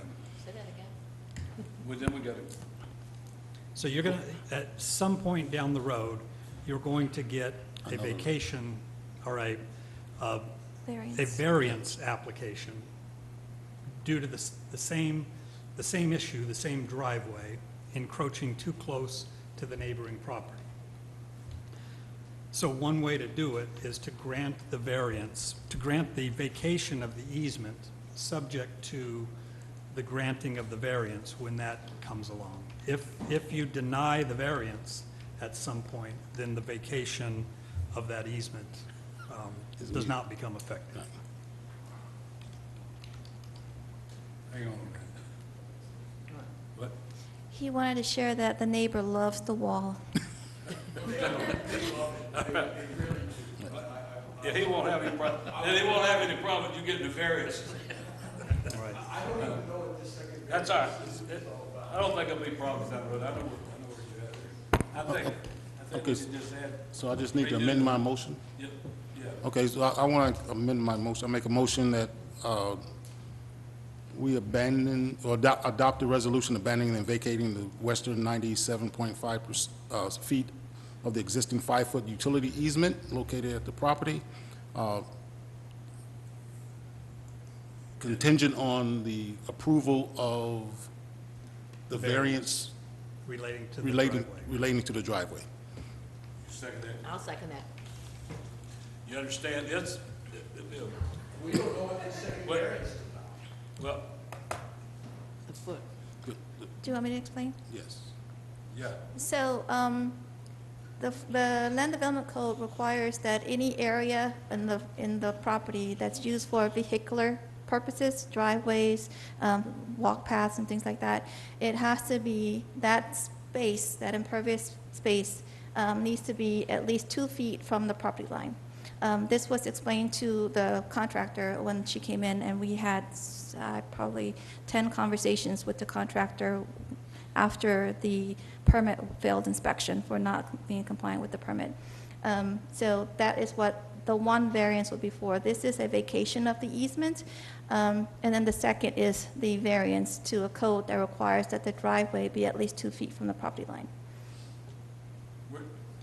So, you don't, you can't talk from back there, you gotta come up here. So, what I think I'm hearing, that means the wall has to come down, so then how are we holding back the soil from the? No, That you need to get with the planning department to make an application for a variance to allow the driveway to stay. And your argument as to how good the block wall is and the neighbors are okay with it, that's relevant to the discussion on the variance when that comes forward. Okay, thank you. All right, We need to vote. now we're good to go. Call for a vote, let's vote. Motion carries unanimously. All right, Thank you. thank you. All right. He's happy. Comments from citizens, public, I think we had enough. You don't want anything, do you? No. Good. All right. We still have, Well, we got one more here. We got, oh, I forgot about it. Sorry about that. We'll get to you. Thank you, sir. Uh-oh. Who's the one that lines up, who gets to come first, who gets to go second? It goes whenever I get those papers. Thank you. All right. Presentation and discussion with the Florida Department of Transportation on the Turnpike widening PD&E study, preferred alternate Deputy Director, Development Services Director, CRA. Oh, Ginger. Corliss. Yeah, Ginger Corliss. For the record, I'm Ginger Corliss, Deputy Director of Development Services, CRA Administrator. Senior staff has been working with the Turnpike for actually a couple of years now as they're going through the widening of the Turnpike, their PD&E study, which will be explained. We've reached a point where there's what's called preferred alternatives, here, basically a recommendation to move forward from the study component. So I have asked the Turnpike to come here tonight to make the presentation to the board so you're up to date with where we're at with the study and other components of it. So at this point, I'd actually invite Jaslyn Haywood. She is the project manager for the Turnpike to come up and do the presentation. Thank you, Ginger. Good evening, Mayor Johnson and city commissioners. We appreciate being here. My name is Jaslyn Haywood, as Ginger mentioned, but I also have some colleagues here with me that may help come up to answer some questions towards the end. So we have Henry Pinzon with Turnpike and Andrew Velasquez. So pull it up. I will pull it up. So agenda, we're going to try and keep it short. We're going to focus in on City of Ocoee, but we're going to provide a quick project overview. Why are we looking to make improvements? As Ginger mentioned, we have come to the point in the PD&E study where we have what we call a preferred alternative. And we're also going to discuss the no build or do nothing. What happens if we do nothing along this stretch of Turnpike, and what we're looking at from a schedule perspective. What are our next steps? All right, so we are in the PD&E phase. We have several phases more to go, but we have reached the point where we're recommending transportation improvements, and the next step would be design. When you get to the study limits, you'll see it's a 10-mile project. So this project will be broken into smaller projects to move forward through all these project phases: design, right-of-way acquisition, and construction, until we get to completing the entire study limits. So the study limits are from just south of the Turkey Lake Service Plaza along the Turnpike Main Line to just north of the State Road 50 Oakland-Claremont interchange, and it also includes a stretch of the State Road 408 about 1 mile along the 408. We have 3 or 4 existing interchanges. We do have the major interchanges with State Road 408 and State Road 429 that comes into play when we speak about what we're proposing. I want to take a pause to mention that we have been coordinating not only with City of Ocoee, but with Oakland, Winter Garden, Orange County, CFX, Central Florida Expressway Authority, because they take care of State Road 429, and of course our partners at FDOT District 5. We recently received a letter from Community Development Services in May, and we are addressing that letter, and I will mention some of the ways that we are as I go through this presentation.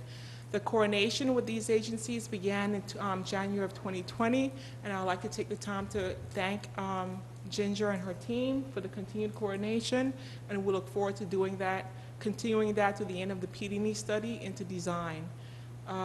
In response to this letter, we are going to offer a workshop with city staff to further discuss the concerns and issues presented in the letter. And as a result of this letter, we are moving out the public hearing. It was planned for July 18th and 19th, and we are moving that out. We don't know yet when. We're thinking about December, just giving us enough time to work out the details with the city staff. So purpose and need, and I'm sorry, the colors may not be showing up well enough, but the purpose, the project needs are the reasons why we're looking to make improvements. The top 2 are to enhance safety and accommodate travel demand. We are looking to accommodate, a PD&E study looks out 20 years, so we're looking to accommodate forecasted 2045 traffic volumes. Although we mentioned 2045, if you drive this area, this segment of Turnpike, you already see the congestion. We are looking to address current and forecasted congestion along this section. I forgot to mention that I'm only going to focus on this portion of the project adjacent to City of Ocoee, and that happens to be the most critical portion of the project between the 408 and the State Road 429 interchanges. So these pictures, or this graphic or this slide shows the morning congestion. So in the morning, it's from the 429 southbound Turnpike to the 408 experiences heavy congestion, whereas in the evening, it's the opposite. It's northbound between the 408 and 429 interchanges. It's a dangerous condition at times. Contributing to this congestion is the growth. Combined, Orange County and Lake County had less than 6,000 residents in 1980, and City of Ocoee had about 7,800. Now you fast forward to 2019, a couple years ago, combined, the population has grown, and City of Ocoee has grown about six times. So the area has experienced tremendous growth, and this growth is projected to continue. These numbers are from the Florida BEBR. What is that? The Bureau of Economical. I want to cite my source. Economic and Business Research. So this growth is just projected to continue. I can't see the numbers, so I'm going to read it off from here. From 1980 to today, 194% growth in Orange County, and in Lake County, 241%. So just tremendous growth that's contributing to the congestion along the Turnpike Main Line. And also mention those 2 major expressways, 408, 429, you only have about 1.5 miles between that. So what you have is folks traveling from the 408 northbound, 45% of that traffic is trying to exit at the State Road 429, whereas folks traveling on the Turnpike Main Line, 32% want to exit at 429. So what you got is that crossing of traffic, or weaving as we call it, and that is what introduces the unsafe conditions. And we mentioned it's happening today. We have that volume, that traffic volume projected to increase by our design year, so it's just going to continue to grow. With congestion come crashes. So this slide shows the crashes by the year, 2013, going up to 2017, and it continues to grow. And it costs the community money, an estimated $121 million over the 5 years from 2013 to 2017. So this is what we're trying to address. So now we come to the preferred alternative. Again, focusing on the Ocoee area, between the 408 and 429 interchanges. So it's a little difficult to see, but the pop-ups are there to show the developments, existing and recent, that are on the south side of the turnpike that we try to avoid. We do have some right-of-way clips from the Westbrook Elementary School, but the point being that we tried, at the beginning of the PD&E study, the lots that are now Regency and Lake Lily Alibi Apartments were vacant. So we pushed the alignment towards the north to avoid developments that are already under construction or existing. So it's tight through the area. So we do need additional right-of-way. And we will have to replace the McGuire Road Bridge. I'm going to refer back to the letter that we received from City of Ocoee. As it relates to the McGuire Road Bridge, we have the request to add an Ocoee sign, and that can be accomplished. We will respond to the city's letter, and within that letter, we advise that it will require a community aesthetics agreement, and it's done with many municipalities around the state, so that can be accomplished, as well as there was also a request for bike and ped facilities on both sides of the bridge, and that can also be accomplished through coordination, as long as it's in the city's master plan and it fits within DOT standards. So this is a typical section, or the roadway cross section, that is being proposed between the 408 and the 429 interchanges. It's what we call a collected distributed system.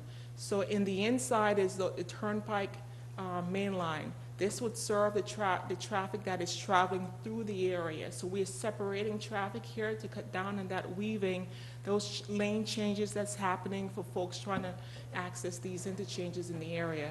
And the outside lanes will be the collected distributor roads, where the lane changing will happen. So this proposal not only addresses the safety, but it addresses the traffic volume that is projected to happen in 2045.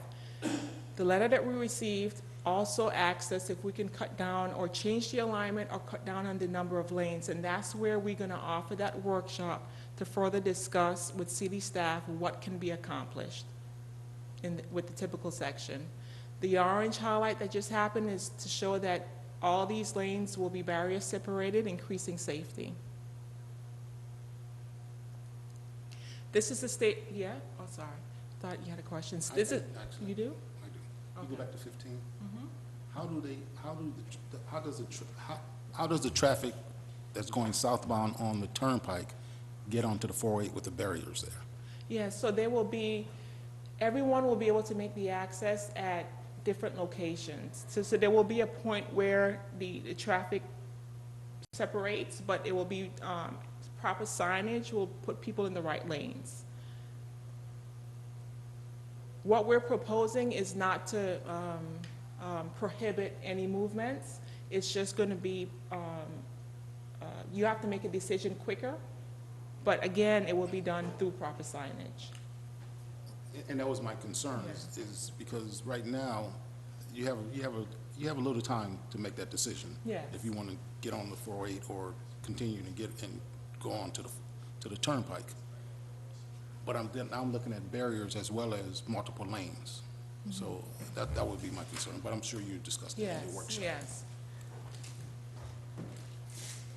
All right, so this is the State Road 50 Ocoee, and we're not proposing much changes here. Right now, the concern here, or the issue, is that the proximity to Marshall Farms Road. So what we're proposing is an actuated signal and a right turn lane so that folks accessing Marshall Farms Road could do so in a safe manner. And actuated means only if there's traffic waiting would this traffic signal work. Other than that, it's going to be free flow as it is today onto State Road 50. We are making some geometrical improvements to improve the safety at the curbs, but it stays as it is. We got the request to, because this bridge is new, it's structurally sound. We were asked to make it appear new, and again, that can be accomplished. And of course, bike and peds will be accommodated. All right, so no build is what happens if we do nothing. There are some advantages, meaning no additional right-of-way, no cost, and no impacts to the natural, social, cultural, and physical environments, but there are disadvantages. The traffic and the congestion that we see out there will continue to increase. It's projected that that congestion that kind of starts to back up at 408 today will be backing up beyond the Turnpike Service Plaza if nothing is done. That's about 5 miles. So a disadvantage of the no build is it does not satisfy purpose and need, which the top two project needs were accommodate travel demand and enhance safety. So benefits of the preferred over no build: it reduces congestion and delay in the study area, improves safety, and it reduces travel time in the study area. In the AM, which is that southbound heavy movement, there's a 52% reduction, and in the afternoon, that northbound movement is a 29% reduction. So now let's talk about funding.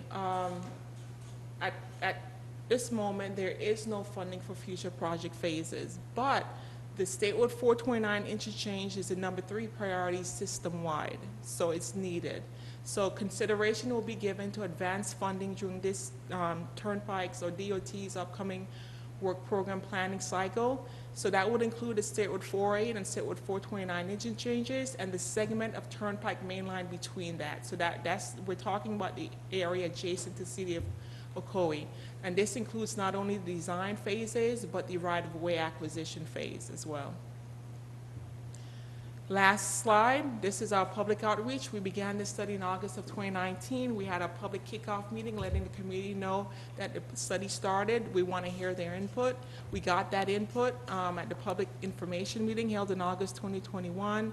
And that public hearing is TBD, to be determined, but we're thinking towards the end of this year. And the only reason why we're moving it out is we really want to make sure that we hear the city's concerns and issues, sit down, have a working group meeting, and see how we can work out these concerns to the benefit of both parties. Questions? Who's, funding-wise, who's responsible for the 408? Funding for the 408, Andrew, can you, or 408? CFX. Okay, and so, and the 429? CFX, definitely. And the Turnpike? FDOT? Who's responsible for the funding for FDOT, for improvements? I mean, for the Turnpike? DOT, Florida's Turnpike Enterprise. Yeah. Okay. Again, my name is Henry Kinson. Oh, don't do that. I am the environmental management engineer for the Turnpike. And yeah, the funding basically for this project, we're thinking, again, it's going to be toll funding from the Turnpike. It's going to be probably an effort. Funding is going to be probably coming from the CFX and the Turnpike for this segment of the 408, 429. It is very complex and it's going to be very expensive to fix that location there. It's going to benefit pretty much the CFX access to the Turnpike and also it's a benefit for pretty much the whole region. Okay, yeah. Thank you. Thank you, Henry. Would you explain, plan July 18th and 19th, public hearing moved out? Yes. Where is it moved out to? We're thinking before the end of the year. We would like to have it in December, but we can't pin a date down because it really depends on our coordination with the city, Okay, how that goes. just what moved out, I couldn't follow. Yeah, moved out to a date to be determined. When all is said and done, the funding and the planning and the approvals and all, are we still looking at roughly 2045 before this takes place? No, so 2045 is the date that is the year that we're trying to make sure the improvements accommodate. So the traffic engineers, they forecast how much traffic is going to be on Turnpike in the year 2045, and we're trying to make the improvements so that they last up until 2045. Oh, I see. Yeah. At 2045, then perhaps you have to do another study to see what happens then. If everything goes perfectly, when are you looking at starting this project? So each phase in our transportation development process takes about 2 years. I'm going to go to there, even though I messed it up. So if during this work program cycle it gets funded, it's 2 years per phase. So by the time you to about 4 or 5 years to construction. Oh, great. Yeah. Yes, that's it. Anybody else? Well, can I just ask, is that going to affect any projects that we currently have approved? Because that's a factor that where you're, if I'm interpreting correctly, where you are making your decisions to make some changes, could be areas that we have already approved for building. They are. We have been provided with Lake Alibi, which is already under construction. We know that, but there's also the Regency. So we are going to be working with this, Ginger's team to see if we can have a win-win, some sort of it. Well, we always try to make some sort of it work between agencies. We actually had a CRA board meeting earlier, and the land in question from where they're going to need 100 additional feet of right-of-way happens to hit within our bottom of our target area number 1, as well as the adjacent area in the Lake Lily, which is becoming the Alibi Apartments. Right now, the city actually has a code adjacent to the turnpike that states that any building setback has to be 75 feet from the edge of property line from the turnpike. And they're gonna be wanting additional. So there is issues because it can impact the existing development as well as the development which has been gone through at the Regency site plan. It can impact that. Maybe there's some creative ways to lessen some impact, but regardless, there's going to be impact in that area component to it. Other things we've talked about, I provided you the memo, that we have some drainage issues in the area as well. I think we're still very open to talk about perhaps ways that we can move drainage from target area 1 to maybe some joint stormwater facilities that would then relieve other areas in target area number 1 for development. So I think that I really do appreciate as staff the Turnpike, I say, in slowing down because they are ready to go forward and really listen to the city staff and our concerns. You know, some are really easy fixes, which she requested, and a lot of our comments were, if you move forward, please, this has got to be part of it. So I am requesting some time to continue to work with senior staff, with the Turnpike staff and their consultants to see what we can come out of, and really hone in specifically to Ocoee on those issues now that they know and understand, because it does impact not just the CRA, but the city as a whole. Well, again, I know that these roads, the roads that lead around in Ocoee are pretty much, I consider our lake a crown jewel, but those transportation areas, the 408, 50, 429, Turnpike, all are in favor of Ocoee, because that's great for us, because they're coming I don't think any other city has, in that I can think of in this area that has that many roads, major roads coming through it. But I'm also concerned about anything we have approved, that how is that going to impact? Those are concerns I have. I'm getting into some more detail, but things that have been approved are moving forward. There's not a moratorium on any of the projects that are, nor have staff, other than letting the owners of and developers of those properties understand what the turnpike's doing and vice versa, because we're not negotiating any deal between those, partners. We're just there to bring up the issues and our concerns. And if we can make this a win-win, then we will try to do that and bring back some other recommendations to address my other concerns that we had related to that additional right-of-way impact. Thank you. All right. Thank you for the Thank time you. this evening. Sorry you had to wait so late. This is early. Thank you. It was just interesting for them. Yeah. Get a good shot of good old government work. Thank you. Okay, comments from commissioners. Let's see, comments from the public, I already said. Go to comments from the commissioners. We'll start with you, Commissioner Firstler.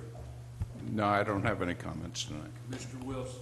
I'm just gonna say that, the other day, the police department was selling, for donations, shirts supporting Special Olympics.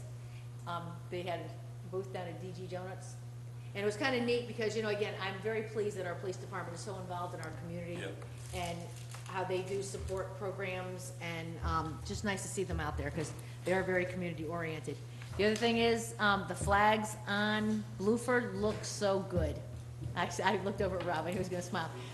But I would love to see more, as we go along. Architectural committee. Did they, it's funny, I had a resident call me just out of the blue and say, wanted to just say how nice it looked, and it was nice to have them for Memorial Day. So kudos to that board, thank you, thank them they did a great job, they look really nice. That's all. Commissioner Brinson. That's me. Sorry.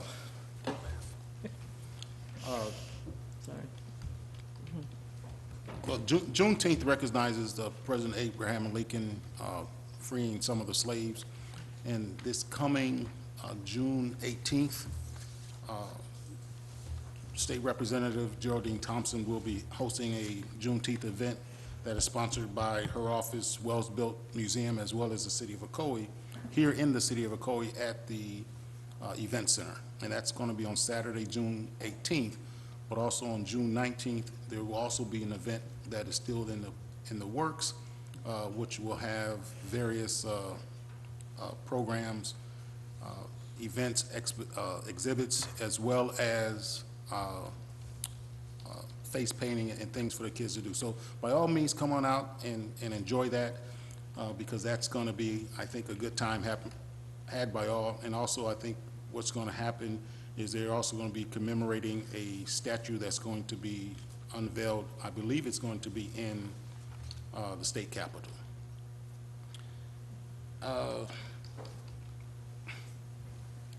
We had a pretty good turnout tonight. I know that turnout was for a specific issue regarding a variance for a community, but I was very pleased that the community got involved in this. And this is really the way it's supposed to work, is that the community weighs in on matters that they deem important. So by all means, come on out to the commission meeting, visit with us, see how your government works, see how we get to the bottom of things, and how, sometimes we have to toil over decisions that we make, but this is your local government in action. So kudos for those who actually came out. I don't know if the mayor, are you going to address the new city hall? Oh, you're going to, okay, you're going to address are you going to address the new city hall? City hall? Yeah. Okay. And so the last thing I'm going to talk about is gun safety. We're having a lot of problems with gun safety throughout the nation now. The most important thing about gun safety is this: every weapon is considered loaded, period. No ifs, no ands, no buts. There's no wiggle room to stick a pin in it. That is the way it works. If you have weapons in your home, lock them up. Get them under lock and key. If you don't have a safe, put a trigger lock on them. We're having way too many youths who are under the age of 10 shooting adults. And then on top of that, you have also the issue of all the mass shootings that we're having in the nation. We've got to get our arms wrapped around this gun safety issue, because it's more than just a public nuisance. It is a travesty.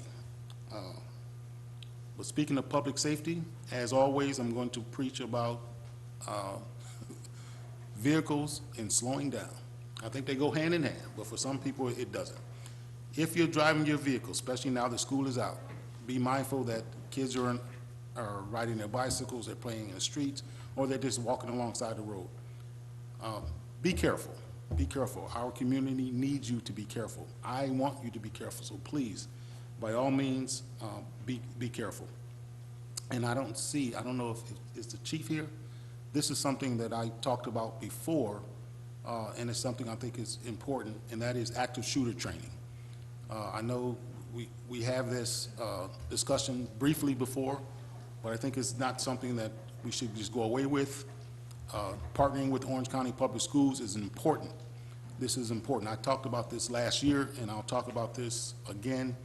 I was instrumental in getting the city of Orlando to give active shooter training to all of the employees in the city of Orlando that was given by the Orlando Police Department, because I felt so strongly about this. And this was just about 3 years ago. And now I really see why it's so important. People need to know what to do when there's an active shooter. Learning what to do when there's an active shooting is not the time. It is too late. We need to get our kids understanding that bad things do happen, and if they do, this is what you do. Being quiet is an important part of active shooter training. And we must make sure our kids know that, to make sure that they make it out safely.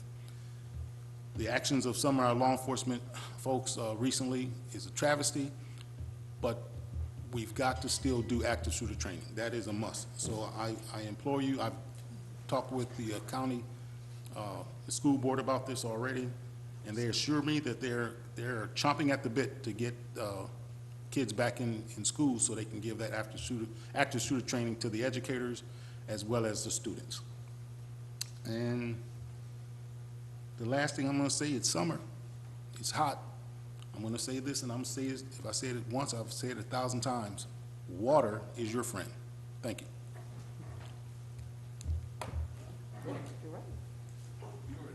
I did, I'm done. Thank you. City Hall, Rob, what's the prognosis for City Hall? Far as I know, in the next couple of weeks, we're already packing here. I don't know if you're going to touch on it or not, Mayor, but we need to go back to the Juneteenth because, I'm going to talk about that. okay, because we don't have anything on this yet except a loose reservation for the building. Let's finish the City Hall. So we need to also set in the plans for the grand opening. Yeah. Part of it too. We settle in and then have that. Yeah, we need to get everyone in there first, I would think. Yeah. Well, all right, get to this. I have no problem with this, but we had nobody come to us to, I guess, just. Yeah, Mark, why don't you come down? What I understand we have right now, Mayor, is we have a loose reservation for next weekend. There's been no special event permit filled out or submitted. There's been no request for a waiver of fees or anything like that. There's been no discussion of porta potties or covering police, whether it's overtime or off-duty work or anything like that. And we probably have to have some staff from Public Works, possibly on overtime, for trash control and pickup and that type of thing. So we understand that there's a group that wants this to happen, but we have nothing else at this point. What I would ask the director to call them, they have to fill out the forms, put a request in, also understand that they have to put we can give them the unit, the place, but it's like everybody else would say, you have to have a coverage if something's damaged or anything of that order. But the other thing is they need to, it's got our name on there, so I thought somebody would know it. But did the diversity board come up with this, do you know, Scott? There is no diversity board then. Okay, well, that's what I'm saying, so.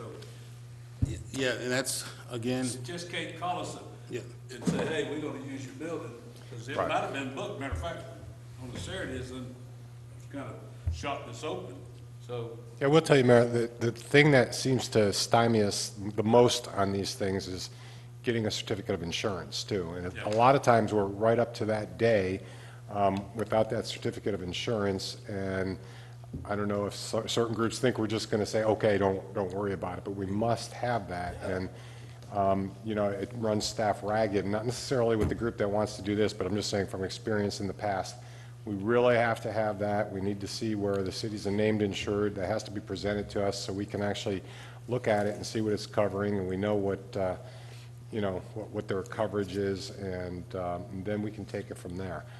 But we're just over a week out now, and we've got nothing done on Well, this. somebody's got to, they got to do their own, we're not putting this on, so somebody's got to come up with the Porta Johns, all that stuff, Mark. Who did you talk to? Good evening, Mayor, Commissioners, City Manager. I received a call yesterday from Commissioner Oliver, and he stated that State Rep Geraldine Thompson was going to have somebody tonight come up and present for her event this week, or next weekend, on the 18th, from like a small exhibit inside the Lakeshore Center. We had it blocked off that weekend internally.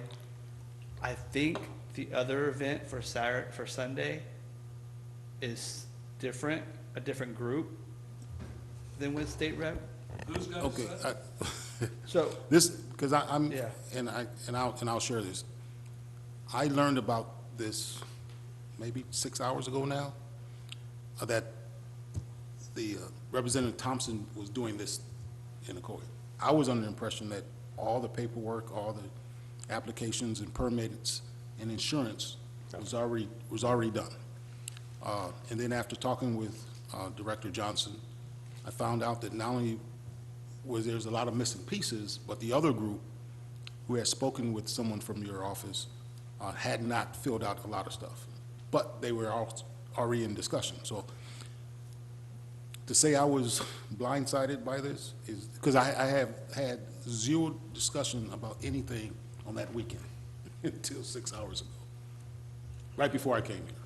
So I think you have to call whoever, you got the number of the person who called you today? We do.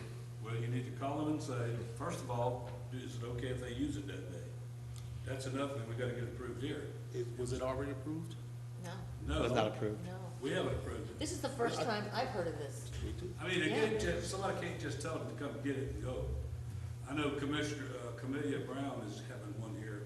She called to get permission. I sent her through Sherry, the secretary, to take care of what she had to do. So that's what I did. When is that? Next Wednesday. I told Sherry. Next she gave me month? No, June 15th. Yes, but I told her how to go through the process, go through Sherry Seaver to get it done. I couldn't do it.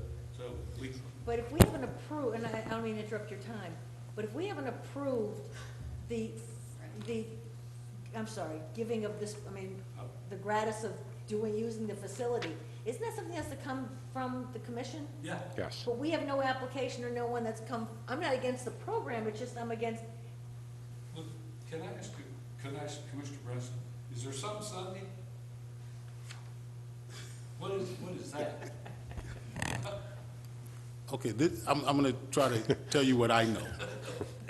I'm not trying to put you on the No, spot. no, because I was already put on the spot earlier today. I get a call from the city staff, and they said, hey,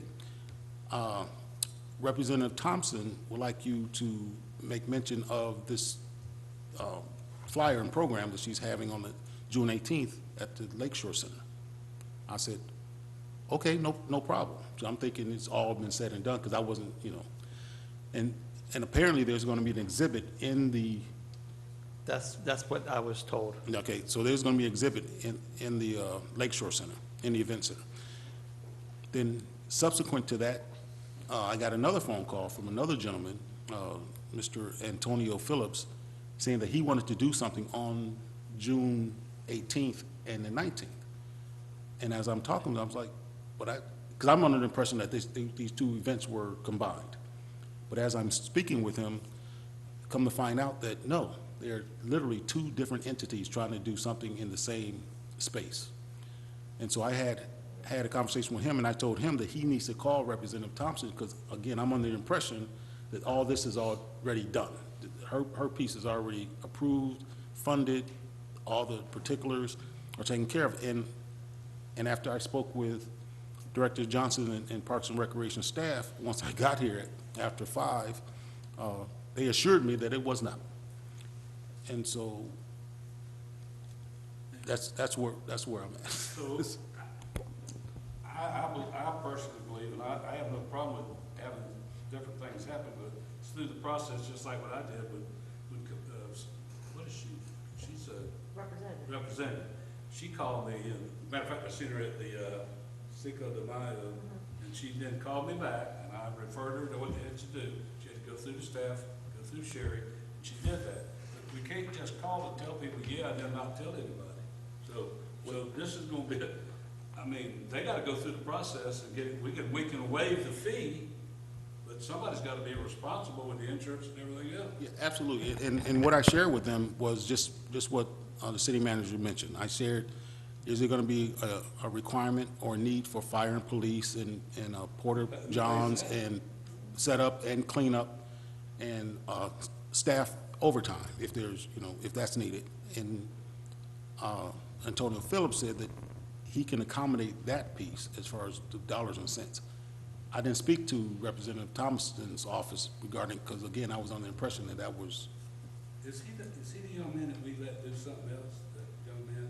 Is that him? Oh, that's No, somebody else. no, that's. All right, here's the deal, that they have to, we can say we can give them approval to use it, but we also gotta say, you gotta fill out all the forms. requirements. You gotta get the insurance, you gotta pay for the toilets, you gotta pay for the police.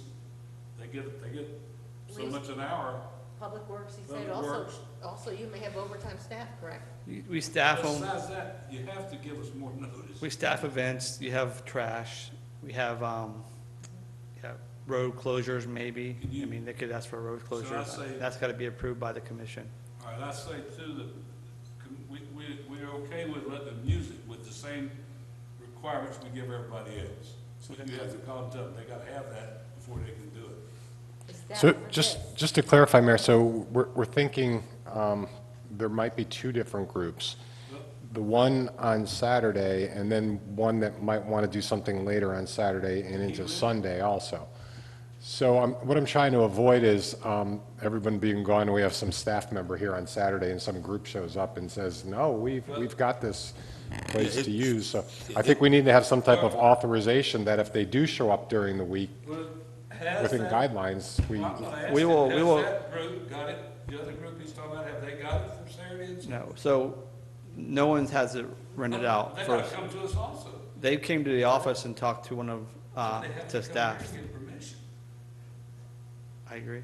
I told him that, I know. I have no problem when you say about this, because we have Yeah, but you information. still gotta set the rules with what we have Right. to do.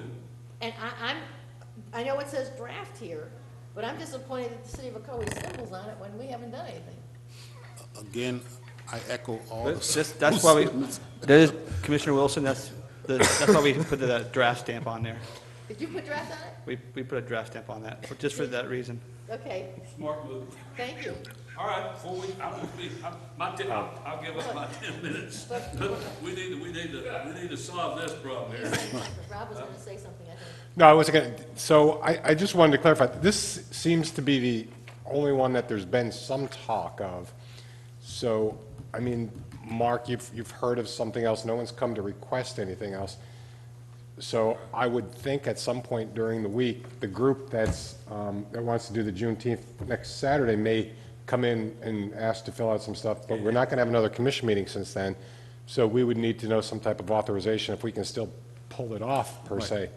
I think at this point, we've got nothing for Sunday or Saturday night by this other group, Right, so. I think this, if I may, This is in the daytime.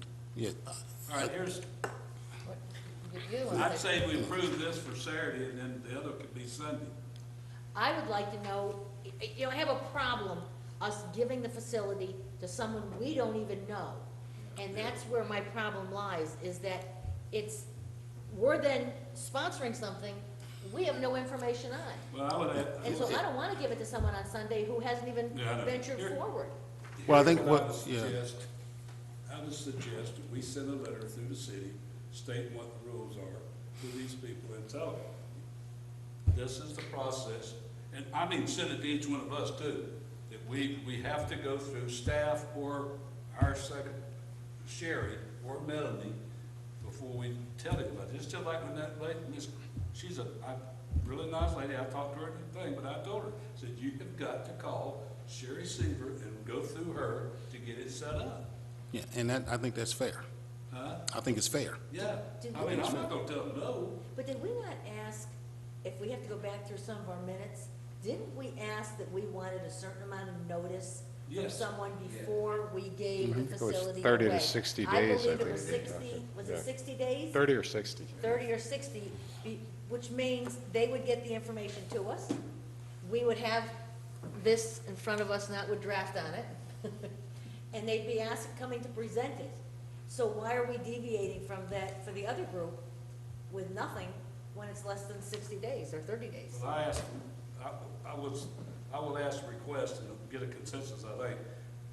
Would you make up a letter, Rob, that everything that goes through that building has to go through that department and your department?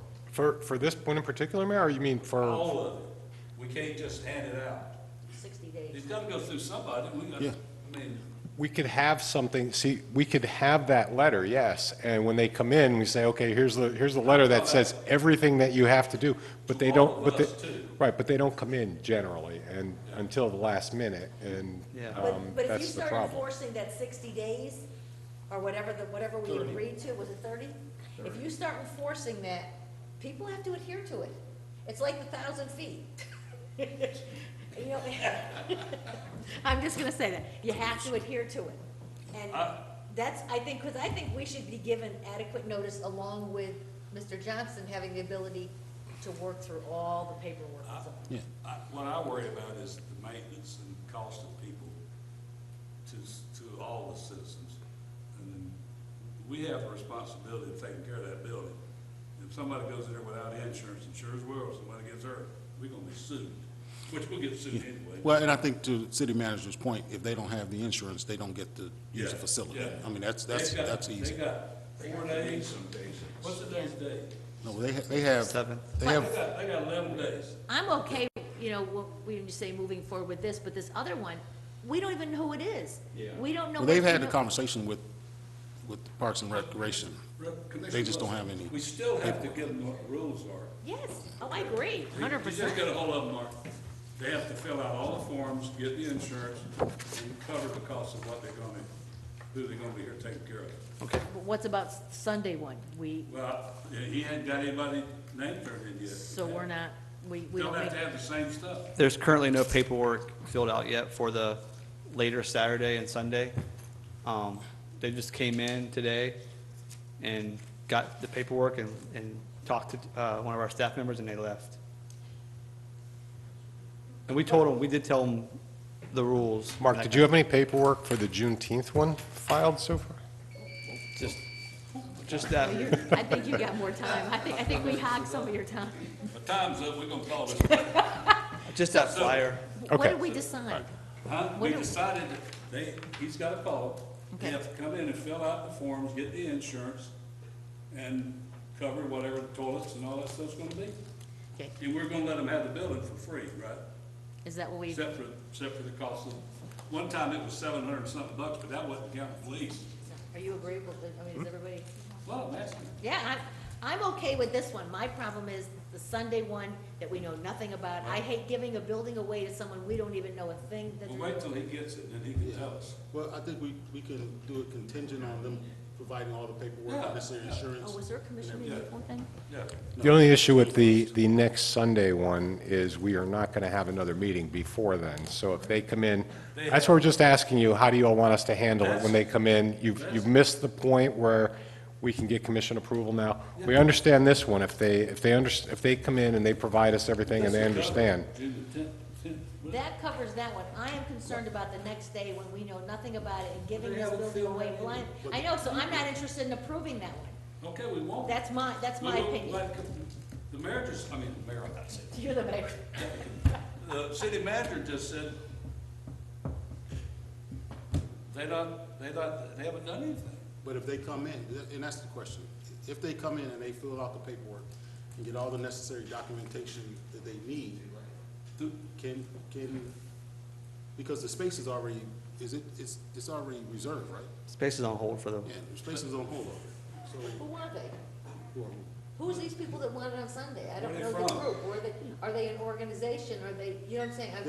it is an organization, but you ask me a lot of questions. But is it from somebody in Ocoee? Yes, he lives in Ocoee, his son went to Ocoee High School, Antonio Phillips is his name. You know his name too, Mark, you got his number? I will get with staff and get contact information. I will call tomorrow and get an update, and I will But see Rob. we consistently say we'll give them the free use, but they have to cover the other stuff. But on the other one, do you give it free? Is that for the building and the outside too? I don't want to give something away No. blindly. That's my opinion. I will do this one, but I don't want to give free to the other one. I wish the person was here. I will get more information on the other one and get it upstairs. But the answer is no at this point then. Right. Is that- I mean, we just have to know, because if they do show up Monday or Tuesday or Wednesday, and we say, well, you know, we missed the opportunity, the commission didn't approve that, there's not another commission meeting for 2 weeks now. I mean, if that's the avenue you want us to go for the second one.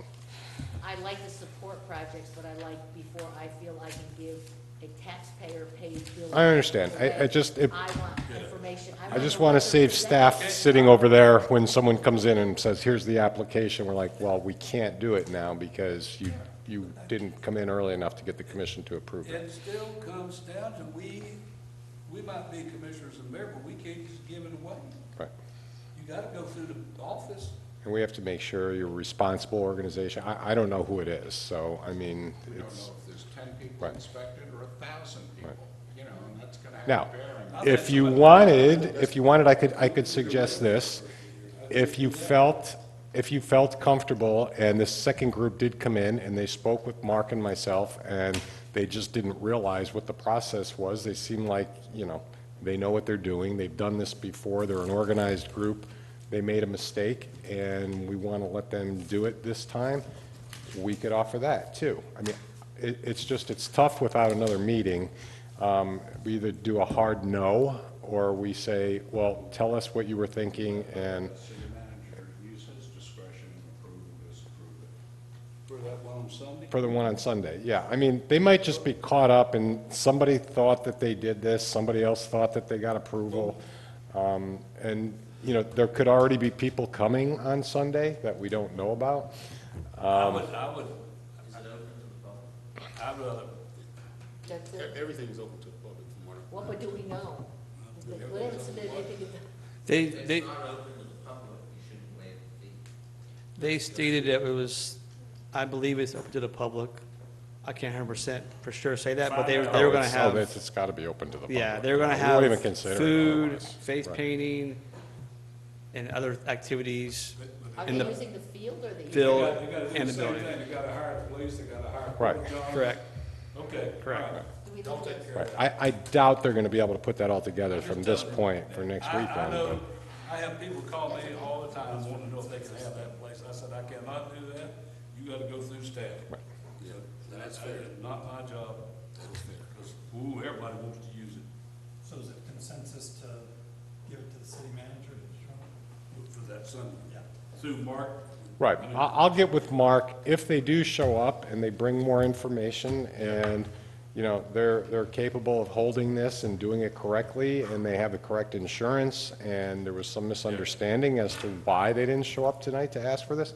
I mean, if it was an honest mistake, and, I mean, we don't want to just shut them down, but they will have to comply with all the rules we've talked about in the past. Should we do Saturday also? Should we give him the Saturday one also? And I thought that's what we were going to do on Saturday, too. No, but he's talking Sunday now. Yeah, well, I'm not sure if it's Saturday night and Sunday, or just Sunday, or what, I don't We got know. these people on Okay, Saturday. I know, but you're saying Group now number both two. of them give you the discretion you both the discretion to make the final decision on both of these? I think that would probably be logical, because honestly, I'm thinking it could be Friday night, and everybody's gone, and we have some staff members sitting there, and they're showing up with equipment, and both of them. You know what the rules are, that they have to pay for the, Oh, yeah. okay. Yeah. I mean, you're just, and we were clear about that before. You're giving the Lakeshore Center and/or the park, if they want the park, because we can't usually do both at once. But there's cost with trash, there's cost with porta potties, there's cost with any overtime or off-duty work for police.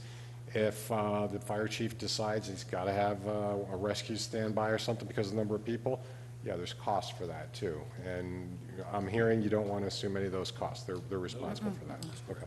Can we also put something out that says 30 days? That they Well, we have can to come put- up, I mean, we can it's- come up with something, maybe just, general rules for, I think the special event permit already has that on there, does. but, we can come up with something else to share.